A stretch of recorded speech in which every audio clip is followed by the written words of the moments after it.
Hi friends, ಎಲ್ರಿಗೂ ನಮಸ್ಕಾರ. ಜ್ಞಾನಗಂಗೋತ್ರಿ ಸಂಸ್ಥೆಯ ಇನ್ಕ್ವೆಸ್ಟ್ ಪ್ರಚಲಿತ ಘಟನೆಗಳ ಸರಣಿಗೆ ತಮ್ಮೆಲ್ಲರಿಗೂ ಮತ್ತೊಮ್ಮೆ ಸ್ವಾಗತ. ಇವತ್ತು ನಾವು ಸಂಚಿಕೆ ಸಂಖ್ಯೆ 828 ಡಿಸ್ಕಸ್ ಮಾಡ್ತಾ ಇದ್ದೇವೆ. ದಿನಾಂಕ 8ರಿಂದ 11ನೇ March 2025.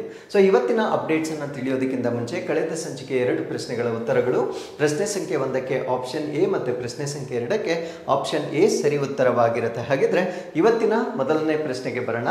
Today's first question. Govinda Rao ಅಧ್ಯಕ್ಷತೆಯ ಉನ್ನತಾಧಿಕಾರ ಸಮಿತಿಯು ನಂಜುಂಡಪ್ಪ ಸಮಿತಿ ವರದಿಯಲ್ಲಿ ಎಷ್ಟು ಅಭಿವೃದ್ಧಿ ಸೂಚಕಗಳನ್ನು ಪುನರ್ ವಿಮರ್ಶಿಸುತ್ತದೆ? The high power committee chaired by Govinda Rao will revisit how many development indicators in the Nanjundappa committee report. So ನಾನು ಕೇಳ್ತಾ ಇರ್ತಕ್ಕಂಥ ಪ್ರಶ್ನೆಯಲ್ಲಿ ನಮ್ಮ ಕರ್ನಾಟಕದಲ್ಲಿರ್ತಕ್ಕಂಥ ರೀಜನಲ್ ಇಂಬ್ಯಾಲೆನ್ಸಸ್ ಅಂದರೆ ಪ್ರಾದೇಶಿಕ ಅಸಮತೋಲನಗಳನ್ನು ಕಡಿಮೆ ಮಾಡಲಿಕ್ಕೆ ಒಂದು ಕಮಿಟಿಯನ್ನು ನೇಮಕ ಮಾಡಿದ್ರು. ಆ ಕಮಿಟಿಯ ಅಧ್ಯಕ್ಷತೆಯನ್ನು ನಂಜುಂಡಪ್ಪನವರು ವಹಿಸಿದ್ರು. ಸೊ ಅದನ್ನು ನಾವು ನಂಜುಂಡಪ್ಪ ಕಮಿಟಿ ರಿಪೋರ್ಟ್ ಅಂತಕ್ಕಂಥದ್ದು ಬಹಳ ಫೇಮಸ್ ಆಗಿರುತ್ತೆ. ಸೊ ಈ ಒಂದು ವರದಿಯನ್ನು ಸಬ್ಮಿಟ್ ಮಾಡುವ ಸಮಯದಲ್ಲಿ ನಮ್ಮ ಕರ್ನಾಟಕದಲ್ಲಿರ್ತಕ್ಕಂಥ ತಾಲೂಕುಗಳು ಎಷ್ಟು ಬ್ಯಾಕ್ವರ್ಡ್ ಇದ್ದಾವೆ ಅಂದರೆ ಎಷ್ಟು ಹಿಂದುಳಿದಿವೆ ಅಥವಾ ಎಷ್ಟು ಮುಂದುವರೆದಿದ್ದಾವೆ ಅನ್ನೋದನ್ನ ಚೆಕ್ ಮಾಡಲಿಕ್ಕೆ ಅವರು ಕೆಲವೊಂದು ಪ್ಯಾರಾಮೀಟರ್ಸ್ ಅನ್ನ ಸೆಟ್ ಮಾಡ್ತಾರೆ. ಆ ಪ್ಯಾರಾಮೀಟರ್ಸ್ ಅನ್ನು ನಾವು ಇಂಡಿಕೇಟರ್ಸ್ ಅಥವಾ ಸೂಚಕಗಳು ಅಂತ ಕರಿತೇವೆ. ಫಾರ್ ಎಕ್ಸಾಂಪಲ್ ಆಗಿರ್ತಕ್ಕಂಥ ಶಿಕ್ಷಣ ವ್ಯವಸ್ಥೆ ಆಗಿರ್ಬೋದು, ರಸ್ತೆಗಳಾಗಿರ್ಬೋದು, ಕುಡಿಯುವ ನೀರಿನ ವ್ಯವಸ್ಥೆ ಆಗಿರ್ಬೋದು, ಈ ರೀತಿ ಕೆಲವೊಂದು ಪ್ಯಾರಾಮೀಟರ್ಸ್ನ ಆಧಾರದ ಮೇಲೆ ನಮ್ಮ ತಾಲೂಕುಗಳನ್ನು ಬ್ಯಾಕ್ವರ್ಡ್ ಇದೆಯಾ ಅಥವಾ ಅದು ಫಾರ್ವರ್ಡ್ ಅಥವಾ ಅಭಿವೃದ್ಧಿ ಹೊಂದಿದೆಯಾ ಅಂತಕ್ಕಂಥ ಒಂದು ರಿಪೋರ್ಟ್ ಅನ್ನು ಕೊಡ್ತಾರೆ. ಹಾಗಿದ್ರೆ ಈ ರೀತಿಯ ಎಷ್ಟು ಇಂಡಿಕೇಟರ್ಸ್ ಅನ್ನ ಅವರು ಬಳಕೆ ಮಾಡಿದ್ರು ಅನ್ನೋದು ನಮ್ಮ ಪ್ರಶ್ನೆ ಆಗಿರುತ್ತೆ. ಸೊ ಈ ಪ್ರಶ್ನೆಗೆ ಸರಿಯಾದ ಉತ್ತರ ಅವರು 35 ಇಂಡಿಕೇಟರ್ಸ್ ಅನ್ನ ಬಳಕೆ ಮಾಡಿರ್ತಾರೆ. ಈ 35 ಇಂಡಿಕೇಟರ್ಸ್ ನ ಆಧಾರದ ಮೇಲೆ ತಮ್ಮ ಶಿಫಾರಸುಗಳನ್ನ ಸಬ್ಮಿಟ್ ಮಾಡಿರ್ತಕ್ಕಂಥದ್ದನ್ನ ನಾವು ನೋಡಬಹುದಾಗಿರುತ್ತೆ. ಸೊ ಇದರ ಬಗ್ಗೆ ನಾವು ಪ್ರಶ್ನೆಯನ್ನ ಕೊಡ್ಲಿಕ್ಕೆ ಕಾರಣ ಏನು ಅಂದ್ರೆ, ಸೊ ಈಗ ಈ ಒಂದು ವರದಿ ಸಬ್ಮಿಟ್ ಆಗಿ ಈಗ 20 ವರ್ಷಗಳು ಕಳೆದೋಗಿರುತ್ತೆ. ನಮ್ಮ ಕರ್ನಾಟಕದಲ್ಲಿ ತಾಲೂಕುಗಳ ಸಂಖ್ಯೆ ಕೂಡ ಹೆಚ್ಚಾಗಿರುತ್ತೆ. ಆ ಒಂದು ಕಾರಣದಿಂದ ಸೊ ಇವರು ಏನು ವರದಿಯನ್ನ ಕೊಟ್ಟಿದ್ರು ಅದನ್ನ ಮರು ಪರಿಶೀಲನೆ ಮಾಡಲಿಕ್ಕೆ ಒಂದು ಹೊಸದೊಂದು ಕಮಿಟಿಯನ್ನ ನೇಮಕ ಮಾಡಿರ್ತಾರೆ. ಆ ಹೊಸ ಕಮಿಟಿಯನ್ನ ಯಾರ ಅಧ್ಯಕ್ಷತೆಯಲ್ಲಿ ನೇಮಕ ಮಾಡಿರ್ತಾರೆ ಅಂದ್ರೆ ಗೋವಿಂದ ರಾವ್ ರವರ ಅಧ್ಯಕ್ಷತೆಯಲ್ಲಿ ನೇಮಕ ಮಾಡಿರ್ತಾರೆ. So purpose is same. So ಉದ್ದೇಶ ಒಂದೇ ಇದೆ. ಆ ಉದ್ದೇಶ ಏನು ಅಂದ್ರೆ, ಸೊ ಇವರೇನು ಶಿಫಾರಸುಗಳನ್ನ ಕೊಟ್ಟಿರ್ತಾರೆ ಅದನ್ನ ಮರು ಪರಿಶೀಲನೆ ಮಾಡ್ತಕ್ಕಂಥದ್ದು ಇದರ ಉದ್ದೇಶವಾಗಿರುತ್ತೆ. ಸೊ ಗೋವಿಂದ ರಾವ್ ಕಮಿಟಿ ಅವರು ಏನ್ ಮಾಡ್ತಾರೆ ಅಂದ್ರೆ ರೀಜನಲ್ ಇಂಬ್ಯಾಲೆನ್ಸಸ್ ಬಗ್ಗೆ ಮತ್ತೆ ಅಧ್ಯಯನ ಮಾಡ್ತಾರೆ, ಪ್ರಾದೇಶಿಕ ಅಸಮತೋಲನ ಬಗ್ಗೆ ಮತ್ತೆ ಅಧ್ಯಯನ ಮಾಡ್ತಾರೆ. ಅದ್ರ ಜೊತೆಗೆ ನಂಜುಂಡಪ್ಪ ಕಮಿಟಿ ರಿಪೋರ್ಟ್ ಅಲ್ಲಿ ಅವರು ಯೂಸ್ ಮಾಡಿರ್ತಕ್ಕಂಥ 35 ಡೆವಲಪ್ಮೆಂಟ್ ಇಂಡಿಕೇಟರ್ಸ್ ಏನಿರ್ತವೆ ಸೊ ಅದನ್ನು ಕೂಡ ಇಲ್ಲಿ ಮರುಪರಿಶೀಲನೆ ಮಾಡ್ತಾರೆ. ಅದರ ಅರ್ಥ ಏನು ಅಂದ್ರೆ, ನಾವು ಅದೇ 35 ಇಂಡಿಕೇಟರ್ಸ್ ಅನ್ನ ಕನ್ಸಿಡರ್ ಮಾಡಬೇಕಾ ಅಥವಾ ಇನ್ನೂ ಹೆಚ್ಚಿನ ಡೆವಲಪ್ಮೆಂಟ್ ಇಂಡಿಕೇಟರ್ಸ್ ಅನ್ನ ನಾವು ಆಡ್ ಮಾಡ್ಕೊಳ್ಬೇಕಾ? ಬಿಕಾಸ್ 20 ವರ್ಷ ಮುಗ್ದೋಗಿದೆ. ಫಾರ್ ಎಕ್ಸಾಂಪಲ್ ಇವಾಗ ನಾವು ಅಧ್ಯಯನ ಮಾಡೋದಾದ್ರೆ we can also include use of technology, ತಂತ್ರಜ್ಞಾನದ ಬಳಕೆಯನ್ನು ಕೂಡ ನಾವು ಒನ್ ಆಫ್ ದಿ ಇಂಡಿಕೇಟರ್ಸ್ ಆಗಿ ಬಳಕೆ ಮಾಡ್ಕೊಳ್ಬಹುದಾಗಿರುತ್ತೆ. ಕೃಷಿಯಲ್ಲಿ ತಂತ್ರಜ್ಞಾನ ಅದನ್ನು ಕೂಡ ನಾವು ಒನ್ ಆಫ್ ದಿ ಇಂಡಿಕೇಟರ್ಸ್ ಆಗಿ ಯೂಸ್ ಮಾಡ್ಕೊಳ್ಬೇಕಾಗಿರುತ್ತೆ. Availability of the agriculture market. So ಈ ರೀತಿ ಸಾಕಷ್ಟು ಇಂಡಿಕೇಟರ್ಸ್ ಅನ್ನ ಈಗ ಬದಲಾದ ಒಂದು ಜಗತ್ತಿನಲ್ಲಿ ನಾವು ಬಳಕೆ ಮಾಡ್ಕೊಳ್ಬೇಕಾಗಿರುತ್ತೆ. ಸೊ ಈ ನಿಟ್ಟಿನಲ್ಲಿ ಅವ್ರು ಏನು ಇಂಡಿಕೇಟರ್ಸ್ ಕೊಟ್ಟಿರ್ತಾರೆ 35, ಸೊ ಅಷ್ಟೇ ಸಾಕಾಗುತ್ತಾ ಅಥವಾ ಅದನ್ನ ಇನ್ನೂ ಹೆಚ್ಚಿಗೆ ಮಾಡ್ಕೊಳ್ಬೇಕಾ ಅನ್ನೋ ಒಂದು ಮರು ಪರಿಶೀಲನೆಯನ್ನ ಕೂಡ ಈ ಒಂದು ಸಮಿತಿ ಈಗ ಹೊಸದಾಗಿ ಮಾಡ್ತಕ್ಕಂಥದ್ದನ್ನ ನಾವು ನೋಡ್ಬೋದಾಗಿರುತ್ತೆ. ಸೊ ಅದರ ಜೊತೆಗೆ ಈ ನಂಜುಂಡಪ್ಪ ಕಮಿಟಿ ರಿಪೋರ್ಟ್ನಲ್ಲಿ ಒಂದು ವೆರಿ ಇಂಪಾರ್ಟೆಂಟ್ ಇಂಡೆಕ್ಸ್ ಇರುತ್ತೆ, ಸೂಚ್ಯಾಂಕ ಇರುತ್ತೆ. ಆ ಸೂಚ್ಯಾಂಕವನ್ನು ನಾವು CCDI ಅಂತ ಕರಿತೇವೆ. CCDI ಅಂದರೆ ಕಾಂಪ್ರಹೆನ್ಸಿವ್ ಕಾಂಪೋಸಿಟ್ ಡೆವಲಪ್ಮೆಂಟ್ ಇಂಡೆಕ್ಸ್ ಅಥವಾ ಸಮಗ್ರ ಸಂಯೋಜಿತ ಅಭಿವೃದ್ಧಿ ಸೂಚ್ಯಾಂಕ ಅಂತ ಕರಿತೇವೆ. ಅಂದರೆ ನಮ್ಮ ತಾಲೂಕುಗಳನ್ನು ಇವರು ಕ್ಯಾಟಗರೈಸ್ ಮಾಡಲಿಕ್ಕೆ ಒಂದು ಇಂಡೆಕ್ಸ್ ಅನ್ನ ಪರಿಚಯ ಮಾಡ್ತಾರೆ. ಆ ಇಂಡೆಕ್ಸ್ನ ಹೈಯೆಸ್ಟ್ ಸ್ಕೋರ್ ಎಷ್ಟಿರುತ್ತೆ ಅಂದರೆ 1 ಇರುತ್ತೆ. ಸೊ ಇವಾಗ ಯಾವ ತಾಲೂಕಿನಲ್ಲಿ ಈ 35 ಡೆವಲಪ್ಮೆಂಟ್ ಇಂಡಿಕೇಟರ್ಸ್ ಏನಿರ್ತವೆ ಸೊ ಅದರ ಎಲ್ಲದರಲ್ಲೂ ಉತ್ತಮವಾಗಿ ಆ ತಾಲೂಕಿನಲ್ಲಿ ಎಲ್ಲ ವ್ಯವಸ್ಥೆಗಳು ಇದ್ದರೆ ಆ ತಾಲೂಕು ಅಂಕ 1 ಗಳಿಸುತ್ತೆ. ಅದನ್ನು ನಾವು ಬೆಸ್ಟ್ ಸ್ಟೇಟ್ ಅಂತ ಬೆಸ್ಟ್ ತಾಲೂಕ್ ಅಂತ ಕನ್ಸಿಡರ್ ಮಾಡಬಹುದಾಗಿರುತ್ತೆ. ಬಟ್ ಈ 35 ಡೆವಲಪ್ಮೆಂಟ್ ಇಂಡಿಕೇಟರ್ಸ್ಗಳಲ್ಲಿ ಏನಾದರೂ ಕೊರತೆ ಇದ್ರೆ, ಫಾರ್ ಎಕ್ಸಾಂಪಲ್ ಅಲ್ಲಿ ಯಾವುದೋ ಸ್ಕೂಲಿಂಗ್ ಸಿಸ್ಟಮ್ ಅಲ್ಲಿ ಕೊರತೆ ಇದ್ರೆ ಅಲ್ಲಿ ಅಂಕಗಳು ಕಡಿಮೆ ಆಗುತ್ತೆ. ಅಲ್ಲಿರ್ತಕ್ಕಂಥ ರಸ್ತೆ ಸಂಪರ್ಕ ಕಡಿಮೆ ಇದ್ರೆ ಅಲ್ಲಿ ಅಂಕಗಳು ಕಡಿಮೆ ಆಗುತ್ತೆ. ಸೊ ಈ ಒಂದು ಅಂಕಗಳ ಆಧಾರದ ಮೇಲೆ ಒಂದು ಇಂಡೆಕ್ಸ್ ಅನ್ನ ಡಿಸೈನ್ ಮಾಡ್ತಾರೆ. ಆ ಇಂಡೆಕ್ಸ್ ಅನ್ನೇ ನಾವೇನಂತ ಕರಿತೀವಿ ಅಂದ್ರೆ ಕಾಂಪ್ರಹೆನ್ಸಿವ್ ಕಾಂಪೋಸಿಟ್ ಡೆವಲಪ್ಮೆಂಟ್ ಇಂಡೆಕ್ಸ್ ಅಂತ ಕರಿತೇವೆ. ಸೊ ಅದರ ಗರಿಷ್ಠ ಅಂಕಗಳು ಒಂದಾಗಿರುತ್ತೆ. ಈ ಅಂಕಗಳಿಗಿಂತ ಕಡಿಮೆ ಯಾವ್ಯಾವ ತಾಲೂಕು ಸ್ಕೋರ್ ಮಾಡುತ್ತೆ ಅದನ್ನ ಕ್ಯಾಟಗರೈಸ್ ಮಾಡ್ತಾ ಬರ್ತಾರೆ. ಅಂದ್ರೆ ಅಂಕಗಳ ಆಧಾರದ ಮೇಲೆ most backward, more backward, backward ಅಂತ ಸೊ ಪ್ರಮುಖವಾಗಿ 3 ಕ್ಯಾಟಗರೀಸ್ಗಳಲ್ಲಿ ತಾಲೂಕುಗಳನ್ನ ವಿಂಗಡಣೆ ಮಾಡ್ತಕ್ಕಂಥ ಒಂದು ಶಿಫಾರಸುಗಳನ್ನ ನಂಜುಂಡಪ್ಪ ಕಮಿಟಿ ವರದಿಯ ಮುಖಾಂತರ ಕೊಟ್ಟಿರ್ತಕ್ಕಂಥದ್ದನ್ನ ನಾವು ನೋಡ್ಬೋದಾಗಿರುತ್ತೆ. So as you all know, ಈ ಒಂದು ವರದಿ ಸಬ್ಮಿಟ್ ಆಗಿರ್ತಕ್ಕಂಥದ್ದು 2002ರಲ್ಲಿ ಸಬ್ಮಿಟ್ ಆಗಿರುತ್ತೆ. ಆ್ಯಂಡ್ ಟುಡೇ ನಾವು ವಿ ಆರ್ ಇನ್ 2025 ಅಲ್ಲಿದ್ದೇವೆ. ಸೊ ಸರಿಸುಮಾರು 20 ವರ್ಷಗಳು ಕಳೆದಿರುವ ಕಾರಣದಿಂದ ಸೊ ಈ ಒಂದು ಶಿಫಾರಸುಗಳನ್ನು ನಾವು ಈಗ ಮರುಪರಿಶೀಲನೆ ಮಾಡ್ತಕ್ಕಂಥದ್ದು ಕಡ್ಡಾಯವಾಗಿರುತ್ತೆ. Because when this report was submitted, ನಮ್ಮ ಕರ್ನಾಟಕದಲ್ಲಿ 175 ತಾಲೂಕ್ಸ್ ವರ್ದೇರ್, 175 ತಾಲೂಕುಗಳಿದ್ದವು. 175 ತಾಲೂಕುಗಳಲ್ಲಿ ಈ ಒಂದು ವರದಿಯ ಪ್ರಕಾರ 114 ತಾಲೂಕುಗಳನ್ನು ಅವರು ಬ್ಯಾಕ್ವರ್ಡ್ ಅಂತ ಅವರು ಶಿಫಾರಸುಗಳನ್ನು ಕೊಟ್ಟಿದ್ರು. ಈಗ ನಮ್ಮ ತಾಲೂಕುಗಳ ಸಂಖ್ಯೆ ಹೆಚ್ಚಾಗಿರುವ ಕಾರಣದಿಂದ ಸೊ ಈ ಒಂದು ವರದಿಯನ್ನ ಸಂಪೂರ್ಣವಾಗಿ ರಿವಿಸಿಟ್ ಮಾಡ್ತಕ್ಕಂಥದ್ದನ್ನು ನಾವಿಲ್ಲಿ ನೋಡ್ಬೋದಾಗಿರುತ್ತೆ. ಸೊ ಈ ಹೊಸ ಕಮಿಟಿಯನ್ನು ಸ್ಥಾಪನೆ ಮಾಡಿರ್ತಕ್ಕಂಥದ್ದು ಯಾವಾಗ? ಹೊಸ ಕಮಿಟಿಯನ್ನು ಸ್ಥಾಪನೆ ಮಾಡಿರ್ತಕ್ಕಂಥದ್ದು ಮಾರ್ಚ್ 2024ರಲ್ಲಿ ಸ್ಥಾಪನೆ ಮಾಡಿರ್ತಾರೆ. ಸೊ ಅದು ಕೆಲಸ ಮಾಡಲಿಕ್ಕೆ ಸ್ಟಾರ್ಟ್ ಮಾಡಿರ್ತಕ್ಕಂಥದ್ದು ಅಂದರೆ they start functioning from September 2024ರಿಂದ ಅವರು ಕೆಲಸ ಮಾಡಲಿಕ್ಕೆ ಸ್ಟಾರ್ಟ್ ಮಾಡಿರ್ತಾರೆ. ಸೊ ಈಗ ಅವರು ಗೌರ್ಮೆಂಟ್ಗೆ ವರದಿಯನ್ನು ಸಬ್ಮಿಟ್ ಮಾಡ್ತಕ್ಕಂಥ ಎಕ್ಸ್ಪೆಕ್ಟೆಡ್ ಮಂತ್ ಯಾವುದಾಗಿರುತ್ತೆ ಅಂದರೆ 2025 ಸೆಪ್ಟೆಂಬರ್, ಅಂದರೆ 2024 ಸೆಪ್ಟೆಂಬರ್ಗೆ they started work. So 2025 September ಅಂದ್ರೆ 1 ವರ್ಷದ ಸಮಯದಲ್ಲಿ ಅವರು ಈ ಒಂದು ವರದಿಯನ್ನ ಸಬ್ಮಿಟ್ ಮಾಡ್ತಕ್ಕಂಥ ಒಂದು ಟಾರ್ಗೆಟ್ ಅನ್ನ ಅವರಿಗೆ ಕೊಟ್ಟಿರ್ತಾರೆ. ಸೊ ಇದಕ್ಕಿಂತ ಮುಂಚೆ ನಂಜುಂಡಪ್ಪ ಕಮಿಟಿಯ ಬಗ್ಗೆ ನಾವು ಡಿಸ್ಕಸ್ ಮಾಡೋದಾದ್ರೆ ಸೊ ಇದನ್ನು ಕೂಡ ನಾವು ಹೈ ಪವರ್ ಕಮಿಟಿ ಅಥವಾ ಉನ್ನತ ದರ್ಜೆಯ ಒಂದು ಸಮಿತಿ ಅಂತ ಕರಿತೇವೆ. ಸೊ ಇದನ್ನ ಡಾಕ್ಟರ್ DN ನಂಜುಂಡಪ್ಪ ಅವರ ಒಂದು ಅಧ್ಯಕ್ಷತೆಯಲ್ಲಿ 2 ದಶಕಗಳ ಹಿಂದೆ ರಚನೆ ಮಾಡಿರ್ತಕ್ಕಂಥ ಒಂದು ಕಮಿಟಿ ಆಗಿರುತ್ತೆ. ಸೊ ಇದರ ಪ್ರೈಮರಿ ಆಬ್ಜೆಕ್ಟಿವ್ ಅಥವಾ ಪ್ರಾಥಮಿಕ ಉದ್ದೇಶ ಅಂತಕ್ಕಂಥದ್ದು ನಮ್ಮ ಕರ್ನಾಟಕದಲ್ಲಿರ್ತಕ್ಕಂಥ ರೀಜನಲ್ ಇಂಬ್ಯಾಲೆನ್ಸಸ್ ಅಥವಾ ಪ್ರಾದೇಶಿಕ ಅಸಮತೋಲನೆಯ ಬಗ್ಗೆ ಒಂದು ಶಿಫಾರಸುಗಳನ್ನು ಕೊಡ್ತಕ್ಕಂಥದ್ದು. ಅವರು ಶಿಫಾರಸುಗಳನ್ನು ಕೊಟ್ಟ ಸಮಯದಲ್ಲಿ ಸೊ ನಮ್ಮ ಕರ್ನಾಟಕ ಇಟ್ ಹ್ಯಾಡ್ 175 ತಾಲೂಕ್ಸ್, 175 ತಾಲೂಕುಗಳನ್ನು ನಮ್ಮ ಕರ್ನಾಟಕ ಹೊಂದಿದ್ದು ಅದರಲ್ಲಿ 114 ಅವರು ಬ್ಯಾಕ್ವರ್ಡ್ ಅಂತ ಈ ಒಂದು ವರದಿಯ ಮುಖಾಂತರ ತಿಳಿಸಿರ್ತಕ್ಕಂಥದ್ದನ್ನ ನಾವು ನೋಡ್ಬೋದಾಗಿರುತ್ತೆ. ಈ ಬ್ಯಾಕ್ವರ್ಡ್ ಅಲ್ಲಿ 3 ಕ್ಯಾಟಗರೀಸ್ ಇರುತ್ತೆ. ಮೊದಲನೇದನ್ನ ನಾವು ಮೋಸ್ಟ್ ಬ್ಯಾಕ್ವರ್ಡ್ ಅಥವಾ ಅತ್ಯಂತ ಹಿಂದುಳಿದ ತಾಲೂಕುಗಳು ಅಂತ ಹೇಳ್ತೇವೆ. ಸೊ ಅವರ ವರದಿಯ ಪ್ರಕಾರ 39 ತಾಲೂಕುಗಳನ್ನ ಮೋಸ್ಟ್ ಬ್ಯಾಕ್ವರ್ಡ್ ಅಂತ ರಿಪೋರ್ಟ್ ಮಾಡ್ತಾರೆ. ಅದರ ಜೊತೆಗೆ ಮೋರ್ ಬ್ಯಾಕ್ವರ್ಡ್ ಅಂತ ಕರಿತೇವೆ, ಹೆಚ್ಚು ಹಿಂದುಳಿದ ಅಂತ ಕರಿತೇವೆ. ಸೊ 40 ತಾಲೂಕುಗಳನ್ನ ಮೋರ್ ಬ್ಯಾಕ್ವರ್ಡ್ ಅಂತ ಅವರು ಶಿಫಾರಸು ಮಾಡ್ತಾರೆ. ಸೊ ಬ್ಯಾಕ್ವರ್ಡ್ ಅಥವಾ ಹಿಂದುಳಿದ ತಾಲೂಕುಗಳಿಗಾಗಿ 35 ತಾಲೂಕುಗಳನ್ನ ಅವರು ರಿಪೋರ್ಟ್ ಮಾಡ್ತಕ್ಕಂಥದ್ದನ್ನ ನಾವಿಲ್ಲಿ ಗಮನಿಸಬಹುದಾಗಿರುತ್ತೆ. ಸೊ ಈಗ ಅಮಾಂಗ್ ದಿ ಮೋಸ್ಟ್ ಬ್ಯಾಕ್ವರ್ಡ್ ಅಂದರೆ ಫಸ್ಟ್ ಕ್ಯಾಟಗರಿ ನೀವೇನು ನೋಡಿದ್ರೆ ಇಲ್ಲಿ 39 ಮೋಸ್ಟ್ ಬ್ಯಾಕ್ವರ್ಡ್ ತಾಲೂಕ್ಸ್ ಏನಿದಾವೆ ಅದರಲ್ಲಿ 21 ಕಲ್ಯಾಣ ಕರ್ನಾಟಕದ ರೀಜನ್ನಲ್ಲೇ ಇರ್ತಕ್ಕಂಥದ್ದನ್ನು ನಾವು ನೋಡ್ಬೋದಾಗಿರುತ್ತೆ. ಸೊ ಇದು ನಮ್ಮನ್ನ ಏನನ್ನ ಇಂಡಿಕೇಟ್ ಮಾಡುತ್ತೆ ಅಂದರೆ ಅಂಡರ್ ಡೆವಲಪ್ಮೆಂಟ್, ಅಂದರೆ ಈ ಒಂದು ಅಂಡರ್ ಡೆವಲಪ್ಮೆಂಟ್ ಅಥವಾ ಅಭಿವೃದ್ಧಿಯ ಕೊರತೆ ಅಂತಕ್ಕಂಥದ್ದು ಹೆಚ್ಚಾಗಿ ಈ ಒಂದು ಕಲ್ಯಾಣ ಕರ್ನಾಟಕದ ಭಾಗದಲ್ಲಿ ಇದೆ ಅಂತಕ್ಕಂಥದ್ದು ಸೊ ಈ ಒಂದು ವರದಿಯ ಮುಖಾಂತರ ನಮಗೆ ಗೊತ್ತಾಗಿರ್ತಕ್ಕಂಥದ್ದನ್ನು ನಾವು ನೋಡ್ಬೋದಾಗಿರುತ್ತೆ. ನಾವು why there is a new committee, ಯಾಕೆ ಇದರ ಅನಿವಾರ್ಯ ಏನಿತ್ತು ಅಂತ ನಾವು ಡಿಸ್ಕಸ್ ಮಾಡೋದಾದ್ರೆ so there were 175 taluks in 2002, 2002ರಲ್ಲಿ ಈ ನಂಜುಂಡಪ್ಪ ವರದಿ ರಿಪೋರ್ಟ್ ಸಬ್ಮಿಟ್ ಮಾಡಿದಾಗ 175 ತಾಲೂಕುಗಳಿದ್ದವು. And today we have 240 taluks in Karnataka. ನಮ್ಮ ಕರ್ನಾಟಕದಲ್ಲಿ 240 ತಾಲೂಕುಗಳಿರುವ ಕಾರಣದಿಂದ ಸೊ ಈ ಒಂದು ಸ್ಟಡಿ ಮಾಡ್ತಕ್ಕಂಥದ್ದು ಅನಿವಾರ್ಯ ಆಗಿರ್ತಕ್ಕಂಥದ್ದನ್ನು ನಾವಿಲ್ಲಿ ಗಮನಿಸಬಹುದಾಗಿರುತ್ತೆ. So with this let's get in to question number 2. So 2023ರ ಕರ್ನಾಟಕ ಸಾಹಿತ್ಯ ಅಕಾಡೆಮಿ ಗೌರವ ಪ್ರಶಸ್ತಿಯಲ್ಲಿ ಏನನ್ನ ನೀಡಲಾಗುತ್ತದೆ? So what is included in each Karnataka Sahitya Akademi honour award for 2023? So ಈ ಒಂದು ಕರ್ನಾಟಕ ಸಾಹಿತ್ಯ ಅಕಾಡೆಮಿ ಹಾನರ್ ಅವಾರ್ಡ್ನಲ್ಲಿ 50,000 ನಗದು, ಒಂದು ಫಲಕ ಮತ್ತೆ ಒಂದು ಪ್ರಮಾಣ ಪತ್ರವನ್ನ ಸೊ ಇಲ್ಲಿ ಪ್ರಶಂಸೆಯಾಗಿ ನೀಡ್ತಕ್ಕಂಥದ್ದನ್ನು ನಾವು ನೋಡ್ಬೋದಾಗಿರುತ್ತೆ. ಸೊ ಈ ಒಂದು ಪ್ರಶ್ನೆಯನ್ನು ಕೊಡಲಿಕ್ಕೆ ಕಾರಣ Karnataka Sahitya academy awards for 2022 ಮತ್ತು 2023 2 ವರ್ಷಗಳ ಕರ್ನಾಟಕ ಸಾಹಿತ್ಯ ಅಕಾಡೆಮಿ ಪ್ರಶಸ್ತಿಗಳು ಇಲ್ಲಿ ಅನೌನ್ಸ್ ಆಗಿರ್ತಕ್ಕಂಥದ್ದನ್ನು ನಾವು ನೋಡ್ಬೋದಾಗಿರುತ್ತೆ.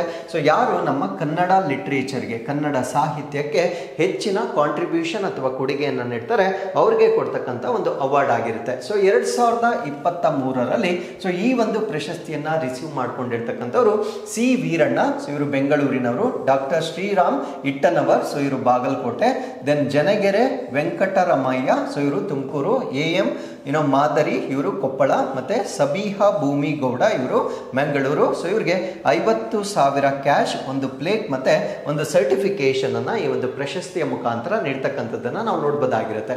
ಸೊ ಇದರಲ್ಲಿ ಒಂದು ಹಾನರರಿ ಅವಾರ್ಡ್ ಅಂತ ಇದೆ. ಸೊ ಎರಡನೇ ಕ್ಯಾಟಗರಿಯನ್ನ ನಾವು ಸಾಹಿತ್ಯ ಶ್ರೀ ಅವಾರ್ಡ್ ಅಂತ ಕರಿತೇವೆ. ಸೊ ಇದು ಕೂಡ ಅಕಾಡೆಮಿಯಿಂದ ಕೊಡ್ತಕ್ಕಂಥ ಅವಾರ್ಡ್ ಆಗಿರುತ್ತೆ. ನಾನು ಇಲ್ಲಿ ಡಿಸ್ಕಸ್ ಮಾಡಿರ್ತಕ್ಕಂಥದ್ದು ಹಾನರರಿ ಗೌರವ ಪ್ರಶಸ್ತಿ ಅಂತ ಕರಿತೇವೆ. ಇದು ಹೈಯೆಸ್ಟ್ ಆಗಿರುತ್ತೆ. ಇದರಲ್ಲಿ ಎರಡನೇ ಕ್ಯಾಟಗರಿ ಇರುತ್ತೆ, ಇದನ್ನು ನಾವು ಸಾಹಿತ್ಯ ಶ್ರೀ ಅವಾರ್ಡ್ ಅಂತ ಕರಿತೇವೆ. ಸೊ 2023ರಲ್ಲಿ ಸಾಹಿತ್ಯ ಶ್ರೀ ಪ್ರಶಸ್ತಿಯನ್ನ ಕೂಡ ಕೊಟ್ಟಿರ್ತಾರೆ. ಸೊ ಯಾರ್ಯಾರಿಗೆ ಕೊಟ್ಟಿದ್ದಾರೆ ಅಂತಕ್ಕಂಥ ಮಾಹಿತಿಯನ್ನ ನೀವು ವಿಡಿಯೋ ಪಾಸ್ ಮಾಡಿ ಇಲ್ಲಿ ನೋಡ್ಕೊಳ್ಬಹುದಾಗಿರುತ್ತೆ. ಸೊ ಇಲ್ಲಿ ಎಷ್ಟು ಕೊಡ್ತಾರೆ ಅಂದ್ರೆ 25,000 ಕ್ಯಾಶ್ ಅವಾರ್ಡ್ ಅನ್ನ ಕೊಡ್ತಾರೆ, ಒಂದು ಪ್ಲೇಟ್ ಮತ್ತೆ ಸರ್ಟಿಫಿಕೇಟ್ ಅನ್ನ ಕೊಡ್ತಕ್ಕಂಥದ್ದನ್ನ ನಾವು ನೋಡ್ಬೋದಾಗಿರುತ್ತೆ. There is one more category, ಅದನ್ನ ನಾವೇನಂತ ಕರಿತೀವಿ ಅಂದ್ರೆ ಬುಕ್ ಅವಾರ್ಡ್ಸ್ ಅಥವಾ ಪುಸ್ತಕ ಪ್ರಶಸ್ತಿಗಳು ಅಂತ ಕರಿತೇವೆ. ಸೊ ಇಲ್ಲಿ 18 ಬುಕ್ಸ್ ಅನ್ನ ಈ ಒಂದು ಪ್ರಶಸ್ತಿಗೆ ಸೆಲೆಕ್ಟ್ ಮಾಡಿರ್ತಕ್ಕಂಥದ್ದನ್ನ 2023ನೇ ಸಾಲಿನಲ್ಲಿ ನೋಡ್ಬೋದಾಗಿರುತ್ತೆ. ಇನ್ನು 2024ಕ್ಕೆ ಬಂದಾಗ 22ಕ್ಕೆ ಬಂದಾಗ 9 writers have been chosen for these awards. 9 ಬರಹಗಾರರನ್ನ ಈ ಒಂದು ಪ್ರಶಸ್ತಿಗೆ ಆಯ್ಕೆ ಮಾಡಲಾಗಿರುತ್ತೆ. ಬಟ್ ಆ 9 ಬರಹಗಾರರು ಯಾರು ಅನ್ನೋದು ಯಾವುದೇ ನ್ಯೂಸ್ ಪೇಪರ್ ಅಲ್ಲಿ ಇನ್ನೂ ಪಬ್ಲಿಷ್ ಆಗಿಲ್ಲ. ಆದ ನಂತರ ಅದರ ಮಾಹಿತಿಯನ್ನ ನಿಮ್ ಜೊತೆ ಶೇರ್ ಮಾಡ್ಕೊಳ್ತೀವಿ. ಸೊ ಈಗ ಕರ್ನಾಟಕ ಸಾಹಿತ್ಯ ಅಕಾಡೆಮಿ ಬಗ್ಗೆ ನಾವು ಬೇಸಿಕ್ ಇನ್ಫಾರ್ಮೇಶನ್ ಅನ್ನ ಡಿಸ್ಕಸ್ ಮಾಡೋದಾದ್ರೆ, ಸೊ ಇದು ಯಾರು ನಮ್ಮ ಕನ್ನಡ ಸಾಹಿತ್ಯವನ್ನ ಪ್ರಮೋಟ್ ಮತ್ತೆ ಪ್ರಿಸರ್ವ್ ಮಾಡಲಿಕ್ಕೆ ಕಾಂಟ್ರಿಬ್ಯೂಟ್ ಮಾಡ್ತಾರೆ, ರಕ್ಷಣೆ ಮಾಡಲಿಕ್ಕೆ ಮತ್ತೆ ಅದನ್ನ ಉತ್ತೇಜನ ಮಾಡಲಿಕ್ಕೆ ಯಾರು ಕೊಡುಗೆಗಳನ್ನು ನೀಡ್ತಾರೆ, ಸೊ ಅವರನ್ನ ಗುರುತಿಸಿ ಕೊಡ್ತಕ್ಕಂಥ ಒಂದು ಅವಾರ್ಡ್ ಆಗಿ ನಾವು ಇದನ್ನ ಕನ್ಸಿಡರ್ ಮಾಡಬಹುದಾಗಿರುತ್ತೆ. So when this award was established, it was established in 1977, 1977ರಲ್ಲಿ ಇದನ್ನ ಸರ್ಕಾರ ಸ್ಥಾಪನೆ ಮಾಡುತ್ತೆ. ಸೊ ಇದು ಯಾವ ಡಿಪಾರ್ಟ್ಮೆಂಟ್ ಅಡಿಯಲ್ಲಿ ಕೊಡಲಾಗುತ್ತೆ ಅಂದ್ರೆ department of Kannada and culture, Kannada ಮತ್ತು ಸಂಸ್ಕೃತಿ ಇಲಾಖೆಯ ಅಡಿಯಲ್ಲಿ ಈ ಒಂದು ಅವಾರ್ಡ್ ಅನ್ನ ಕೊಡ್ತಕ್ಕಂಥದ್ದನ್ನ ನಾವಿಲ್ಲಿ ನೋಡ್ಬೋದಾಗಿರುತ್ತೆ. ಅಂದ್ರೆ ಇದು ಈ ಕನ್ನಡ ಸಾಹಿತ್ಯ ಅಕಾಡೆಮಿ ಸ್ಥಾಪನೆ ಆಗಿರ್ತಕ್ಕಂಥದ್ದು. ಕನ್ನಡ ಸಾಹಿತ್ಯ ಅಕಾಡೆಮಿ 1977ರಲ್ಲಿ ಸ್ಥಾಪನೆ ಆಗಿರ್ತಕ್ಕಂಥದ್ದನ್ನ ನಾವು ನೋಡ್ಬೋದಾಗಿರುತ್ತೆ. So what is the mission, ಇದರ ಧ್ಯೇಯ ಏನಾಗಿತ್ತು, ಏನಕ್ಕೆ ಇದನ್ನ ಸ್ಥಾಪನೆ ಮಾಡಿದ್ದಾರೆ ಅಂತ ನಾವು ನೋಡೋದಾದ್ರೆ, to recognise the contributions of the Kannada writers and poets, ಅಂದ್ರೆ ಕನ್ನಡ ಬರಹಗಾರರು ಮತ್ತು ಕವಿಗಳ ಕೊಡುಗೆಗಳನ್ನ ಗುರುತಿಸ್ತಕ್ಕಂಥದ್ದು ಇದರ ಪ್ರಮುಖ ಉದ್ದೇಶವಾಗಿರುತ್ತೆ. ಅದ್ರ ಜೊತೆಗೆ ನಮ್ಮ ಕನ್ನಡ ಸಂಸ್ಕೃತಿಯನ್ನ ಪ್ರಿಸರ್ವ್ ಮಾಡ್ತಕ್ಕಂಥದ್ದು, ಒಂದು ಪ್ರಮೋಟ್ ಮಾಡ್ತಕ್ಕಂಥದ್ದು ಕೂಡ ಸೊ ಇದರ ಉದ್ದೇಶವಾಗಿ ನಾವು ಕನ್ಸಿಡರ್ ಮಾಡಬಹುದಾಗಿರುತ್ತೆ. ಇದರ ಚಟುವಟಿಕೆಗಳೇನು, what are the key activities ಅಂತ ನಾವು ನೋಡೋದಾದ್ರೆ, ಆರ್ಗನೈಸಿಂಗ್ ಲಿಟರರಿ ಇವೆಂಟ್ಸ್, ಅಂದ್ರೆ ಸಾಹಿತ್ಯಿಕ ಕಾರ್ಯಕ್ರಮಗಳನ್ನ ಅವರು ಆರ್ಗನೈಸ್ ಮಾಡ್ತಕ್ಕಂಥದ್ದು, ವರ್ಕ್ಶಾಪ್ಸ್ ಅಥವಾ ಕಾರ್ಯಾಗಾರಗಳನ್ನ ಮಾಡ್ತಕ್ಕಂಥದ್ದು, ಸೆಮಿನಾರ್ಸ್ ಅಥವಾ ವಿಚಾರ ಸಂಕಿರಣಗಳನ್ನ ಮಾಡ್ತಕ್ಕಂಥದ್ದು ಇವರ ಒಂದು ಆಕ್ಟಿವಿಟೀಸ್ ಆಗಿರುತ್ತೆ. ಅದ್ರ ಜೊತೆಗೆ ದೇ ಆಲ್ಸೋ ಪಬ್ಲಿಷ್ ಬುಕ್ಸ್, ಪುಸ್ತಕಗಳನ್ನ ಪ್ರಕಟಣೆ ಮಾಡ್ತಕ್ಕಂಥದ್ದು, ಜರ್ನಲ್ಸ್ ಅಥವಾ ನಿಯತಕಾಲಿಕೆಗಳನ್ನ ಪ್ರೆಸೆಂಟ್ ಮಾಡ್ತಕ್ಕಂಥದ್ದು, ಮತ್ತೆ ರಿಸರ್ಚ್ ಪೇಪರ್ಸ್ ಅಥವಾ ಸಂಶೋಧನಾ ಪತ್ರಿಕೆಗಳನ್ನ ಕೂಡ ಪ್ರಕಟಣೆ ಮಾಡ್ತಕ್ಕಂಥದ್ದು ಇವರ ಚಟುವಟಿಕೆಗಳಾಗಿರುತ್ತೆ. ಅದ್ರ ಜೊತೆಗೆ so they also have the responsibility of recognising and awarding outstanding contributions, ಅಂದ್ರೆ ಅತ್ಯುತ್ತಮ ಕೊಡುಗೆಗಳನ್ನ ಗುರುತಿಸ್ತಕ್ಕಂಥದ್ದು ಮತ್ತೆ ಅವರಿಗೆ ಪ್ರಶಸ್ತಿಗಳನ್ನ ಕೊಡ್ತಕ್ಕಂಥದ್ದು. ಸೊ ಅವರು ಪ್ರಶಸ್ತಿಗಳನ್ನ 3 ಕ್ಯಾಟಗರೀಸ್ಗಳಲ್ಲಿ ಕೊಡ್ತಾರೆ. ಒಂದನ್ನ ಹಾನರರಿ ಅವಾರ್ಡ್ ಅಥವಾ ಗೌರವ ಪ್ರಶಸ್ತಿಗಳು ಅಂತ ಕರೀತೇವೆ. ಸೊ ಎರಡನೇದನ್ನ ಸಾಹಿತ್ಯ ಶ್ರೀ ಪ್ರಶಸ್ತಿಗಳು ಅಂತ ಕರೀತೇವೆ. ಮೂರನೇದನ್ನ ನಾವು ಬುಕ್ ಅವಾರ್ಡ್ಸ್ ಅಂತ 3 ಕ್ಯಾಟಗರೀಸ್ಗಳಲ್ಲಿ ಅವಾರ್ಡ್ಗಳನ್ನ ಕೊಡ್ತಾರೆ. ಸೊ ಅದ್ರ ಜೊತೆಗೆ ಇವ್ರು ಮಾಡ್ತಕ್ಕಂಥ ಒಂದು ಪ್ರಮುಖವಾದ ಪಬ್ಲಿಕೇಶನ್ ಅನ್ನು ನಾವೇನಂತ ಕರಿತೀವಿ ಅಂದ್ರೆ ಜರ್ನಲ್. ಆ ಜರ್ನಲ್ ಅನ್ನ ನಾವು ಅನಿಕೇತನ ಅಂತ ಕರಿತೇವೆ. ಈ ಅನಿಕೇತನ ಏನಿದೆ ಇದು ತ್ರೈಮಾಸಿಕವಾಗಿ ಅಂದ್ರೆ ಕ್ವಾರ್ಟರ್ಲಿ ಪಬ್ಲಿಷ್ ಆಗ್ತಕ್ಕಂಥ ಒಂದು ಜರ್ನಲ್ ಆಗಿ ಕೂಡ ನಾವು ಇದನ್ನ ಕನ್ಸಿಡರ್ ಮಾಡಬಹುದಾಗಿರುತ್ತೆ. So with this let's get into question number 3. ಈ ಕೆಳಗಿನ ಯಾವ ದ್ವೀಪವು ಭಟ್ಕಳದಲ್ಲಿದೆ? So which of the following island is located in Bhatkal? So ಈ ಪ್ರಶ್ನೆಗೆ ಸರಿಯಾದ ಉತ್ತರ ಹಾಗ್ ಮತ್ತೆ ಕಿರಿಕೊಂಡ ಅಂತ ಹೇಳ್ತೇವೆ. ಸೊ ಇದು ಭಟ್ಕಳದಲ್ಲಿರ್ತಕ್ಕಂಥ ಒಂದು ಐಲ್ಯಾಂಡ್ ಆಗಿ ನಾವು ಕನ್ಸಿಡರ್ ಮಾಡಬಹುದಾಗಿರುತ್ತೆ. ಸೊ ಈ ಐಲ್ಯಾಂಡ್ ಬಗ್ಗೆ ನಾವು ಪ್ರಶ್ನೆಯನ್ನ ಕೊಡ್ಲಿಕ್ಕೆ ಕಾರಣ ಏನಂದ್ರೆ 7 islands in Karnataka identified for eco tourism, ಅಂದ್ರೆ ನಮ್ಮ ಕರ್ನಾಟಕದಲ್ಲಿರ್ತಕ್ಕಂಥ 7 ದ್ವೀಪಗಳನ್ನ ಈಗ ಪರಿಸರ ಪ್ರವಾಸೋದ್ಯಮವನ್ನು ಉತ್ತೇಜನ ಮಾಡಲಿಕ್ಕೆ ಆಯ್ಕೆ ಮಾಡ್ಕೊಂಡಿರ್ತಾರೆ. ಪರಿಸರ ಪ್ರವಾಸೋದ್ಯಮ ಅಂದರೆ ಸಸ್ಟೈನಬಲ್ ಟೂರಿಸಂ, ಅಲ್ಲಿರ್ತಕ್ಕಂಥ ಯಾವುದೇ ಒಂದು ಸಿಸ್ಟಮನ್ನು ಹಾಳು ಮಾಡದೆ ಒಂದು ಪ್ರವಾಸೋದ್ಯಮವನ್ನು ಇಂಪ್ರೂವ್ ಮಾಡ್ತಕ್ಕಂಥ ಉದ್ದೇಶವಾಗಿರುತ್ತೆ. ಈ ನಿಟ್ಟಿನಲ್ಲಿ ನಮ್ಮ ಕರ್ನಾಟಕ ಸರ್ಕಾರ 7 ಐಲ್ಯಾಂಡ್ಸ್ ಅಥವಾ ದ್ವೀಪಗಳನ್ನು ಈ ಕಾನ್ಸೆಪ್ಟ್ನ ಅಡಿಯಲ್ಲಿ ಡೆವಲಪ್ ಮಾಡ್ತಕ್ಕಂಥ ಒಂದು ನಿರ್ಧಾರವನ್ನು ತೆಗೆದುಕೊಂಡಿರ್ತಾರೆ. ಸೊ ಇದನ್ನ ಕರ್ನಾಟಕ ಮ್ಯಾರಿಟೈಮ್ ಬೋರ್ಡ್ ಇದನ್ನ ಐಡೆಂಟಿಫೈ ಮಾಡಿರ್ತಾರೆ. ಅಂದರೆ ಕರ್ನಾಟಕ ಸಾಗರ ಮಂಡಳಿ ಗುರುತಿಸಿರ್ತಕ್ಕಂಥ ಒಂದು ದ್ವೀಪಗಳಾಗಿರ್ತವೆ. ಸೊ 7 ಐಲ್ಯಾಂಡ್ಗಳನ್ನು ಅವರು ಐಡೆಂಟಿಫೈ ಮಾಡಿರ್ತಾರೆ. ಎಲ್ಲಿ ಇದನ್ನ ಐಡೆಂಟಿಫೈ ಮಾಡಿರ್ತಾರೆ ಅಂದರೆ ಉತ್ತರ ಕನ್ನಡದಲ್ಲಿ ಐಡೆಂಟಿಫೈ ಮಾಡಿರ್ತಾರೆ.